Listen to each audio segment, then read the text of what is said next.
ಈಗ ಟಿಚ್ not monk ಅವರು ಜ್ಞಾನ ಅನ್ನೋದು ಏನಿದೆಯೋ ಅದನ್ನ ಅರಿವಿನಿಂದ ಪ್ರೀತಿಯಿಂದ ಹೇಗಿರಬೇಕು ಪ್ರೀತಿ ಅನ್ನೋದು ಅವ್ರಿಗೆ ಕೊಟ್ಟಿರೋ ಜ್ಞಾನ. ಈ ಆತ ಎಷ್ಟೋ ಬೋಧನೆಗಳ ಬಗ್ಗೆ ತಿಳಿಸ್ಕೊಟ್ಟಿದ್ದಾರೆ, ಎಷ್ಟೋ ಅಂಶಗಳನ್ನು ಕೂಡ ನಮಗೆ ವಿಷಯಗಳನ್ನು ಕೂಡ ತಿಳಿಸಿದ್ದಾರೆ. ಇವತ್ತು ಹೌ ಟು ಲವ್ ಅಂದ್ರೆ ಪ್ರೀತಿ ಅಂದ್ರೆ ಏನು ಅನ್ನೋದ್ರ ಬಗ್ಗೆ ತಿಳ್ಕೊಳ್ಳೋಣ. ಇದನ್ನ ಬುದ್ಧ ಭಗವಾನರು ಯಾವತ್ತೂ ಕೂಡ ಒಂದು ಕಡೆ ತಾನು ಎನ್ಲೈಟ್ಮೆಂಟ್ ಆದ್ಮೇಲೆ ಒಂದು ಕಡೆ ನಿಲ್ಲಿಲ್ಲ. ಇಡೀ ದೇಶಾಂತರ ಸುತ್ತುತ್ತಾ ಇದ್ರು, ಆ ಪ್ರಬೋಧನೆಗಳನ್ನು ಬೋಧಿಸ್ತಾ ಇದ್ರು. ಆ ಬೌದ್ಧ ಭಿಕ್ಷುಕರು, ಬೌದ್ಧ ಭಿಕ್ಷುಣಿಯರು ಎಲ್ಲರೂ ಅವ್ರ ಜೊತೆ ಸುತ್ತಾಡ್ಕೊಂಡು ಆ ಜ್ಞಾನವನ್ನು ಪಡ್ಕೊಂತ ಇದ್ರು, ಹಂಚುತ್ತಾನೆ ಇದ್ರು ಜ್ಞಾನವನ್ನು. ಆ ಹಂಚಿದಾಗ ಒಂದ್ಸಲಿ ಹೇಳ್ತಾರೆ, ಎಲ್ಲರೂ ಕೂಡ ಬುದ್ಧರಾಗ್ತಾರೆ, ನಾನೊಬ್ಬನೇ ಅಲ್ಲ ಬುದ್ಧ, ನಾನು ಸಿದ್ಧಾರ್ಥನಿಂದ ಬುದ್ಧನಾಗಿದ್ದೀನಿ. ಅದೇ ರೀತಿ ಎಷ್ಟೋ ಜನ ಮುಂಬರುವ ದಿನಗಳಲ್ಲಿ ಬರ್ತಾರೆ ಅಂತ ಹೇಳಿದಾಗ ಅದಕ್ಕೆ ನಮ್ಗೆ ನಾವೆಲ್ಲ ಮರ್ತಿದ್ದೀವಿ ಅಂತ ಬುದ್ಧ ಭಗವಾನರಾಗಿ ಆ ಮೈತ್ರೇಯ ಬುದ್ಧನಾಗಿ ಪತ್ರಿ ಸರ್ ನಮಗ್ ಬಂದು ಎಷ್ಟೋ ಜ್ಞಾನವನ್ನು ನಮಗೆ ನೀಡಿದ್ದಾರೆ. ಅದೇ ರೀತಿ ಈ ಮಾಸ್ಟರ್ ಕೂಡ ತಿಚ್ ನಾಟ್ ಹಂಗ್ ಮಾಸ್ಟರ್ ಕೂಡ ಎಷ್ಟೋ ಜ್ಞಾನವನ್ನು ಆ ಪ್ರಬೋಧಗಳನ್ನು ರಚನೆ ಮಾಡಿದ್ದಾರೆ. ಅವರ ತಿಳಿದಿರೋ ಶೈಲಿಯಲ್ಲಿ ಸುಲಭವಾದ ರೀತಿಯಲ್ಲಿ ಜನಗಳಿಗೆ ಅರ್ಥ ಆಗೋ ರೀತಿಯಲ್ಲಿ ತಿಳಿಸ್ಕೊಟ್ಟಿದ್ದಾರೆ. ಅದರಲ್ಲಿ ಪ್ರೀತಿ ಅಂದ್ರೆ ಏನು, ಅದನ್ನ ಹೇಗೆ ಪ್ರೀತಿಸಬೇಕು ಅನ್ನೋ ವಿಷಯದ ಮೇಲೆ ತಿಳ್ಕೊಳ್ಳೋಣ ಇವತ್ತು. ಅಂದ್ರೆ ಸಾಮಾನ್ಯವಾಗಿ ನಾವು ಪ್ರೀತಿ ಅಂದ ತಕ್ಷಣ ಚಿಕ್ಕ ವಯಸ್ಸಿಂದ ಆ ಮಾತುಗಳನ್ನ ಕೇಳ್ತಾ ಇದ್ದೀವಿ, ಹೊಸದಾಗಿ ಏನೋ ತಿಳ್ಕೊಂತಾ ಇದೀವಿ ಇವಾಗ. ಅಂದ್ರೆ ಪ್ರೀತಿ ಅಂದ್ರೆ ಏನೋ ಅವ್ರಿಗೆ ಏನೇನು ಬೇಕೋ ನಮ್ಮ ಎದುರುಗಿರೋವ್ರಿಗೆ ಕೊಟ್ರೆ ಅದು ಪ್ರೀತಿ ಅನ್ಕೊಂತೀವಿ. ಕೆಲವ್ರಿಗೆ ಅವ್ರಿಗೆ ಏನು ಬೇಕೋ ಎಲ್ಲ ಮಾಡಿಕೊಟ್ರೆ ಪ್ರೀತಿ ಅನ್ಕೊಂತೀವಿ. ಕೆಲವ್ರಿಗೆ ಅವ್ರಿಗೆ ಇಷ್ಟ ಬಂದ ರೀತಿಯಲ್ಲಿ ಇದ್ರೆ ಪ್ರೀತಿ ಅನ್ಕೊಂತೀವಿ. ಆ ರೀತಿ ಇದ್ರೆ ಅವರು ನನ್ನನ್ನ ಪ್ರೀತಿಸ್ತಾರೆ ಅಂತ ಕೂಡ ನಾವು ಅನ್ಕೊಂತೀವಿ. ಇನ್ನು ಕೆಲವ್ರು ಏನ್ ಅನ್ಕೊಂತಾರೆ, ಇದೆಲ್ಲವೂ ಕೂಡ ನಿಸ್ವಾರ್ಥವಾಗಿ ಅವ್ರು ಕೇಳಿದ್ದೆಲ್ಲ ಕೊಟ್ಟಾಗ ಅದು ಪ್ರೀತಿ ಆಗುತ್ತೆ ಅಂತ ಹೇಳ್ತಾರೆ. ಇದೇ ರೀತಿ ಒಬ್ಬೊಬ್ಬರು ಒಂದೊಂದು ರೀತಿಯಲ್ಲಿ ಅಭಿಪ್ರಾಯಗಳನ್ನು ವ್ಯಕ್ತಪಡಿಸ್ತಾ ಇರ್ತಾರೆ. ಅಂದ್ರೆ ಆ ಪ್ರೀತಿಗೆ ಅರ್ಥ ಏನು ಅನ್ನೋದು ಸರಿಯಾದ ರೀತಿಯಲ್ಲಿ ತಿಳ್ಕೊಳ್ಳೋಣ. ಯಾಕೆಂದ್ರೆ ಇಲ್ಲಿವರೆಗೂ ಪ್ರೀತಿ ಅಂದ್ರೆ ಬಾಹ್ಯದಲ್ಲಿ ಇರೋದನ್ನ ನಾವು ಬಾಹ್ಯ ಪ್ರಪಂಚದಲ್ಲಿ ಇರೋದು ಮಾತುಗಳಲ್ಲಿ ಈ ರೀತಿ ಹೇಳ್ಕೊಂತ ಇರ್ತಾರೆ. ಇನ್ನು ಕೆಲವ್ರು ಏನ್ ಮಾಡ್ತಾರೆ ಅಂದ್ರೆ ಮಕ್ಕಳಿಗೆ ಅವ್ರಿಗೆ ಇಷ್ಟ ಇರ್ಲಿ ಇಲ್ದೇ ಇದ್ರು ಕೂಡ ಊಟ ಚಂದಾಗಿ ಕೊಡ್ತಾ ಇರ್ತಾರೆ, ತಿಂಡಿಗಳೆಲ್ಲ ಕೊಡ್ತಾ ಇರ್ತಾರೆ, ಅವ ಕೇಳಿದ್ದೆಲ್ಲ ಕೊಡಿಸ್ತಾ ಇರ್ತಾರೆ. ಆವಾಗ ಅವರು ಪ್ರೀತಿ ಅನ್ಕೊಂತಾರೆ, ನಾನು ಎಷ್ಟು ಪ್ರೀತಿಯಿಂದ ಮಕ್ಕಳನ್ನ ನೋಡ್ತಾ ಇದ್ದೀನಿ ಅನ್ಕೊಂತಾರೆ. ಆ ಮಕ್ಕಳಿಗೆ ಅದು ಅವಶ್ಯಕತೆ ಇರೋದಿಲ್ಲ, ಆದ್ರೂ ಇವ್ರೇನ್ ಅನ್ಕೊಂತಾರೆ, ನನ್ನನ್ನ ಚೆನ್ನಾಗಿ ನೋಡ್ಕೊಂತಾ ಇದ್ದಾರೆ ಅಂತ ಇವ್ರ ಅಭಿಪ್ರಾಯ ಇರುತ್ತೆ. ಹೀಗ್ ಮಾಡಿದ್ರೆ ಈಗ ಅವ್ರಿಗೆ ಬೇಕಿದ್ದು ಕೊಟ್ರೆ ಚೆನ್ನಾಗಿರುತ್ತೆ, ಪ್ರೀತಿ ಕೊಡ್ತಾ ಇದ್ದೀವಿ ಅಂತ ಅನ್ಕೊಂತಾರೆ ಅಂತ ಆ ರೀತಿ ಇರ್ತಾರೆ. ಅದು ಎಲ್ಲವೂ ಕೂಡ ಬಾಹ್ಯದಲ್ಲಿ, ಅದು ಅಜ್ಞಾನ ಅಂತಾನೆ ತಿಳ್ಕೊಬಹುದು. ಅದನ್ನ ಯಾಕೆಂದ್ರೆ ನಾವು ಬೆಳೆದಿರೋ ವಾತಾವರಣ, ನಮ್ಮ ಎದುರುಗಿರೋ ಸಂಘಟನೆಗಳು ಅಥವಾ ನಮ್ಮ ಜೀವನದಲ್ಲಿ ಏನೇನು ನಡೆದಿದೆಯೋ ಬೆಳೀತಾ ಇರೋವಾಗ ಅದನ್ನ ಪ್ರೀತಿ ಅಂತ ಅನ್ಕೊಂಡು ಅದರಲ್ಲೇ ಇರ್ತೀವಿ. ಆದ್ರೆ ನಿಜವಾದ ಪ್ರೀತಿ ಅಂದ್ರೆ ಅದು ಯಾವ ರೀತಿ ಇರುತ್ತೆ, ಈ ವಿಜ್ಞಾನದ ಮೂಲಕ ನಾವು ತಿಳ್ಕೊಳ್ಳೋಣ. ಇದು ತಿಳ್ಕೋಬೇಕು ಅಂದ್ರೆ ಆಧ್ಯಾತ್ಮಿಕ ಜೀವನಕ್ಕೆ ಬಂದ ಮೇಲೇನೆ ಪ್ರೀತಿ ಅನ್ನೋದರ ಸರಿಯಾದ ಅರ್ಥ ಅನ್ನೋದು ತಿಳುವಳಿಕೆಗೆ ಬರುತ್ತೆ. ಆ ಜ್ಞಾನವನ್ನು ಪಡ್ಕೊಂಡಾಗ ಪ್ರೀತಿ ಅಂದ್ರೆ ಏನು ಅಂತ. ಅಂದ್ರೆ ಯಾವಾಗ್ಲೂ ಕೂಡ ಎದುರುಗೆ ಇರೋರಿಗೆ ಪ್ರೀತಿಯನ್ನು ಕೊಡ್ಬೇಕು ಅಂತಾರೆ. ಬೇರೆ ಅವರಿಗೆ ಕೊಡ್ತಾ ಇದೀವಿ ಅಂದ್ರೆ ಆ ಪ್ರೀತಿ ನಮ್ಮಲ್ಲಿ ಇದೆ ಅಂತ ಅರ್ಥ. ನಮ್ಮಲ್ಲಿ ಇಲ್ಲ ಅಂದ್ರೆ ಆ ಪ್ರೀತಿಯನ್ನು ಕೊಡೋದಕ್ಕೆ ಸಾಧ್ಯತೆ ಇಲ್ಲ. ಅದಕ್ಕೆ ಪ್ರೀತಿ ಅನ್ನೋದು ನಮ್ಮಿಂದ ಪ್ರಾರಂಭ ಆಗ್ಬೇಕು. ಅಂದ್ರೆ ಎಲ್ಲಿದೆ ಆ ಪ್ರೀತಿ, ನಮ್ಮ ಅಂತರದಲ್ಲಿದೆ ಆ ಪ್ರೀತಿ ಅನ್ನೋದು. ಅದಕ್ಕೆ ನಾವು ಆ ಪ್ರೀತಿಗೆ ಆ ಮೂಲ ಅನ್ನೋದು ನಾವು ಕೊಡಬೇಕು.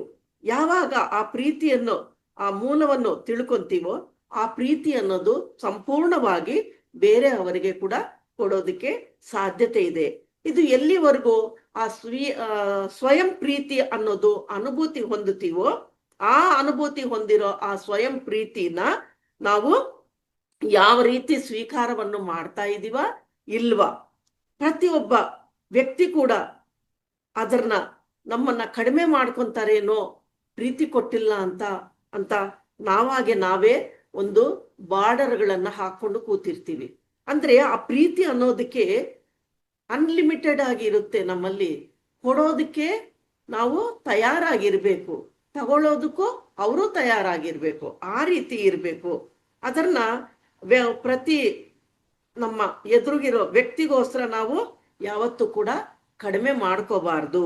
ನಮ್ಮ ಸರಿಹದ್ದುಗಳನ್ನು ಚೆನ್ನಾಗಿ ಇಟ್ಕೊಂಡಿದೀವ ಇಲ್ವಾ, ನಾವು ಯಾವ ರೀತಿ ಇದ್ದೀವಿ, ಏನು ಮಾಡ್ತಾ ಇದ್ದೀವಿ ಅನ್ನೋ ಪ್ರಶ್ನೆ ನಮಗೆ ಬರುತ್ತೆ.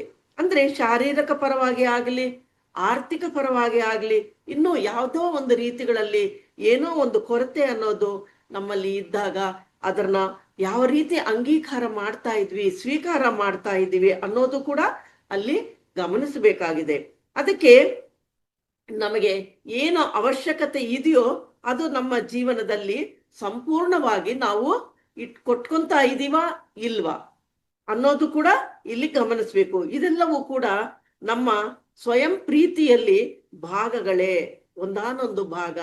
ನಮ್ಗೊಂದ್ ಸ್ವಲ್ಪ ಕೋಪ ಜಾಸ್ತಿ ಇದೆ, ಅವಾಗ ಏನ್ ಮಾಡ್ತೀವಿ, ಕೋಪ ಇರುವಾಗ ಆ ಕೋಪವನ್ನು ಎಲ್ಲಿವರೆಗೂ ಇದ್ದ ಹಾಗೆ ಅರಿವಿನಿಂದ ಗಮನಿಸ್ತಾ ಇದ್ದೀವಿ. ಅದೇ ರೀತಿ ಪಕ್ಕದವ್ರ ಮೇಲೆ ಅದನ್ನ ಹಾಕ್ತಾ ಇದೀವ, ಅದು ಅವಶ್ಯಕತೆ ಇಲ್ಲ. ಯಾಕೆಂದ್ರೆ ಅರಿವಿನಿಂದ ಇದ್ದಾಗ ಆ ಕೆಲಸ ನಾವು ಮಾಡೋದಿಲ್ಲ. ಆ ಕೋಪ ಅನ್ನೋದು ಕೂಡ ಒಂದು ಭಾಗ. ಅದನ್ನ ಸ್ವೀಕಾರ ಮಾಡಿದಾಗ ನಮ್ಮನ್ನು ನಾವು ಆ ಪ್ರೀತಿಯಿಂದ ನೋಡ್ಕೊಂಡ ಹಾಗೆ. ಆ ಕೋಪವನ್ನು ನಿನ್ನೆ ಮಾತಾಡ್ಕೊಂಡ್ವಲ್ಲ, ಯಾವ ರೀತಿ ಸ್ವೀಕಾರ ಮಾಡ್ತೀವಿ ಅಂತ. ಆ ಸ್ವೀಕಾರ, ಎಸ್ ನನ್ನಲ್ಲಿ ಇದೆ ಆ ಕೋಪ ಅಂದಾಗ, ಸ್ವೀಕಾರ ಮಾಡಿದಾಗ ಅದನ್ನ ಪ್ರೀತಿ ಅಂತ ಹೇಳ್ತೀವಿ. ಅಥವಾ ಒಬ್ಬರಿಗೆ ಕೊಡ್ಬೇಕಾ ಕೊಡಬಾರ್ದ, ಒಳ್ಳೆ ಕೆಲಸಗಳು ಮಾಡ್ತಾ ಇದೀವ, ಏನಾದ್ರೂ ಒಂದು ಕೊಡ್ಬೇಕು ಅನ್ನೋದು ಮರ್ತೋಗಿರ್ತೀವಿ, ಅದನ್ನು ಕೂಡ ಗಮನಿಸ್ಬೇಕು. ಅದನ್ನ ಒಂದ್ಸತಿ ಅನ್ಕೊಂತೀವಿ, ಅರೆ ಅವ್ರು ಬಂದು ಹೋದ್ರಪ್ಪ ಕೊಡೋದೇ ಮರ್ತು ಬಿಟ್ಟೆ ಅನ್ಕೊಂತೀವಿ. ಆಮೇಲೆ ಏನ್ ಅನ್ಕೊಂತೀವಿ, ಅಪರಾಧ ಭಾವನೆಯಿಂದ ಆ ಬಾಧೆಯಲ್ಲಿ ನಾವು ಆ ಅಭಿಪ್ರಾಯವನ್ನು ವ್ಯಕ್ತಪಡಿಸ್ತಾ ಇರ್ತೀವಿ. ಹಾಗೇನಾಗುತ್ತೆ, ನಮ್ಮನ್ನು ನಾವು ಪ್ರೀತಿಸ್ಕೊಂಡನಿಗೆ ಆಗೋದಿಲ್ಲ. ಅದಕ್ಕೆ ಆ ವ್ಯಕ್ತಿ ಬಂದಾಗ ನಾನು ಮರ್ತೋಗಿದ್ದೀನಿ, ಕೊಟ್ಟಿಲ್ಲ, ಇನ್ನೊಂದ್ಸತಿ ಬಂದಾಗ ಕೊಡೋಣ, ಎಲ್ಲ ಯಾವ ರೀತಿಯಲ್ಲಾದ್ರೂ ಅವ್ರಿಗೆ ತಲುಪಿಸೋಣ ಅನ್ನೋ ಭಾವನೆ ಇದ್ದಾಗ ಆ ಅಪರಾಧ ಭಾವನೆಯಿಂದ ನಾವು ಹೊರಗೆ ಬರ್ತೀವಿ. ಅದಕ್ಕೆ ಏನೇ ಆದ್ರೂ ಸರಿ, ಏನಿದ್ರು ಕೂಡ ನಮ್ಮ ಒಳಗಡೆ ಎಷ್ಟೋ ಕೊರತೆ ಇರ್ಬೋದು, ಅದ್ಭುತಗಳು ಕೂಡ ಇರ್ಬೋದು. ಯಾಕೆಂದ್ರೆ ಎಷ್ಟೋ ಅದರ ಬಗ್ಗೆ ಕೂಡ ನಾವು ತಿಳ್ಕೊಂಡಿರ್ತೀವಿ. ಅದ್ಭುತಗಳನ್ನು ಕೂಡ ಇದ್ದ ಹಾಗೆ ಯಾವಾಗ ನಾವು ಅನುಭೂತಿಯನ್ನು ಹೊಂದಿ ನೋಡ್ತೀವೋ ಅದನ್ನೇ ಸ್ವೀಯ ಪ್ರೀತಿ ಅಂತ ಹೇಳ್ತೀವಿ. ಸ್ವಯಂ ಪ್ರೀತಿ, ತೆಲುಗು ಸ್ವೀಯ ಪ್ರೀತಿ ಅಂದ್ರೆ, ಒಂದ್ಸತಿ ನಮ್ಮ ಜೀವನದಲ್ಲಿ ನಾವು ಆ ಸ್ವಯಂ ಪ್ರೀತಿಯನ್ನು ಅನುಭೂತಿ ಹೊಂದಿದೀವ, ಒಂದ್ಸತಿ ಒಂದು ಕ್ಷಣ ನಿಂತು ಗಮನಿಸಬೇಕು, ಆಲೋಚನೆ ಮಾಡಬೇಕು. ಯಾವ ರೀತಿ ನಮ್ಮ ಸ್ವಯಂ ಪ್ರೀತಿಯನ್ನು ನಾನು ಅನುಭೂತಿ ಹೊಂದುತ್ತಾ ಇದ್ದೀನಾ, ಅಥವಾ ಅದಕ್ಕೆ ಯಾರಾದ್ರೂ ಅಡ್ಡಿ ಮಾಡ್ತಾ ಇದ್ದಾರಾ, ಯಾವ ಸಂದರ್ಭದಲ್ಲಿ ಯಾವ ಸಂಘಟನೆಯನ್ನು ನಡೆದಿದೆ, ಯಾವ ರೀತಿ ನಾನು ಅನುಭೂತಿ ಹೊಂದುತ್ತಾ ಇದ್ದೀನಾ ಇಲ್ವಾ, ಅಲ್ಲ ಹೊಂದಿಲ್ಲ ಅಂದ್ರೆ ಅದಕ್ಕೆ ಕಾರಣ ಏನು, ಯಾವುದು ನನ್ನನ್ನ ಅಡ್ಡಿಪಡಿಸ್ತಾ ಇದೆ, ಯಾವುದು ನನ್ನನ್ನ ಅಡ್ಡಿಪಡಿಸ್ತಾ ಇದೆ ಅನ್ನೋದು ನಾವು ಇಲ್ಲಿ ಅರ್ಥ ಮಾಡ್ಕೋಬೇಕಾಗಿದೆ. ಅಂದ್ರೆ ಯಾವಾಗ ನಮ್ಮ ಬಗ್ಗೆ ನಾವು ಅದನ್ನ ತಿಳ್ಕೊಂತೀವೋ ಆಗ ನಮ್ಮಲ್ಲಿ ಯಾವ ಭಯ ಅನ್ನೋದು ಇರೋದಿಲ್ಲ. ಆ ನಂಬಿಕೆಯಿಂದ ನಾವು ಹೊರಗೆ ಬಂದು ನಮ್ಮನ್ನ ನಾವು ಆ ಸ್ವಯಂ ಪ್ರೀತಿನ ಅನುಭವಿಸ್ತೀವಿ, ಅನುಭೂತಿ ಹೊಂದುತ್ತೀವಿ. ಅದಕ್ಕೆ ಅನುಭವಗಳು ಅಂತ ಹೇಳ್ತಿರ್ತಾರೆ. ನಾವು ಖುಷಿಯಾಗಿದ್ದೀವಿ ಅಂದ್ರೆ ಅದು ಕೂಡ ಒಂದು ಅನುಭವನೇ. ಹೀಗೊಬ್ರು ಕೇಳಿದ್ರು, ನನ್ಗೇನೋ ಅನುಭವ ಆಗೋದಿಲ್ಲ, ಒಬ್ಬೊಬ್ರು ಒಂದೊಂದು ರೀತಿ ಹೇಳ್ತಾರೆ ಅಂತ. ಅವರವರ ಅನುಭವ ಅವರವರಿಗೆ ಇರುತ್ತೆ. ಅದರಿಂದ ನಾವು ಆ ಸ್ವಯಂ ಪ್ರೀತಿಯನ್ನು ನಮ್ಮ ಒಳಗಡೆ ಯಾವ ರೀತಿ ಅನುಭೂತಿಯನ್ನು ಹೊಂದುತ್ತಾ ಇದ್ದೀವಿ ಅನ್ನೋದು ಅರಿವಿನಿಂದ ಪ್ರಾರಂಭ ಆಗುತ್ತೆ. ಅರಿವಿನಿಂದ ಗಮನಿಸಿದಾಗ ಅದು ನಾವು ನಮ್ಮ ಸ್ವಯಂ ಪ್ರೀತಿ ಅನ್ನೋದು ಅಲ್ಲಿಂದ ಪ್ರಾರಂಭ ಆಗ್ತಾ ಇದೆ. ನಮ್ಮ ಬಗ್ಗೆ ನಾವು ತಿಳ್ಕೊಂತಾ ಇದ್ದೀವಿ.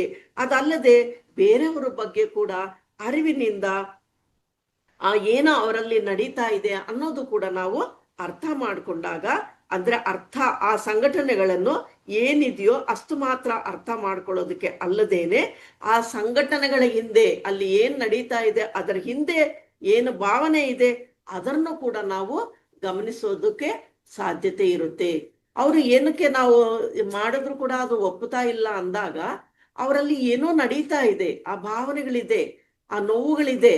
ಅದನ್ನು ಕೂಡ ನಾವು ಗುರುತಿಸಿದಾಗ ಅವ್ರಿಗೇನೋ ಒಂದು ಸಹಾಯ ಬೇಕಾಗಿದೆ, ಅದರಿಂದ ಅವರು ಸಂಪೂರ್ಣವಾಗಿ ಅರ್ಥ ಮಾಡ್ಕೊಂತಾ ಇಲ್ಲ ಅಂತ ಕೂಡ ನಮ್ಗೆ ತಿಳುವಳಿಕೆ ಬರುತ್ತೆ.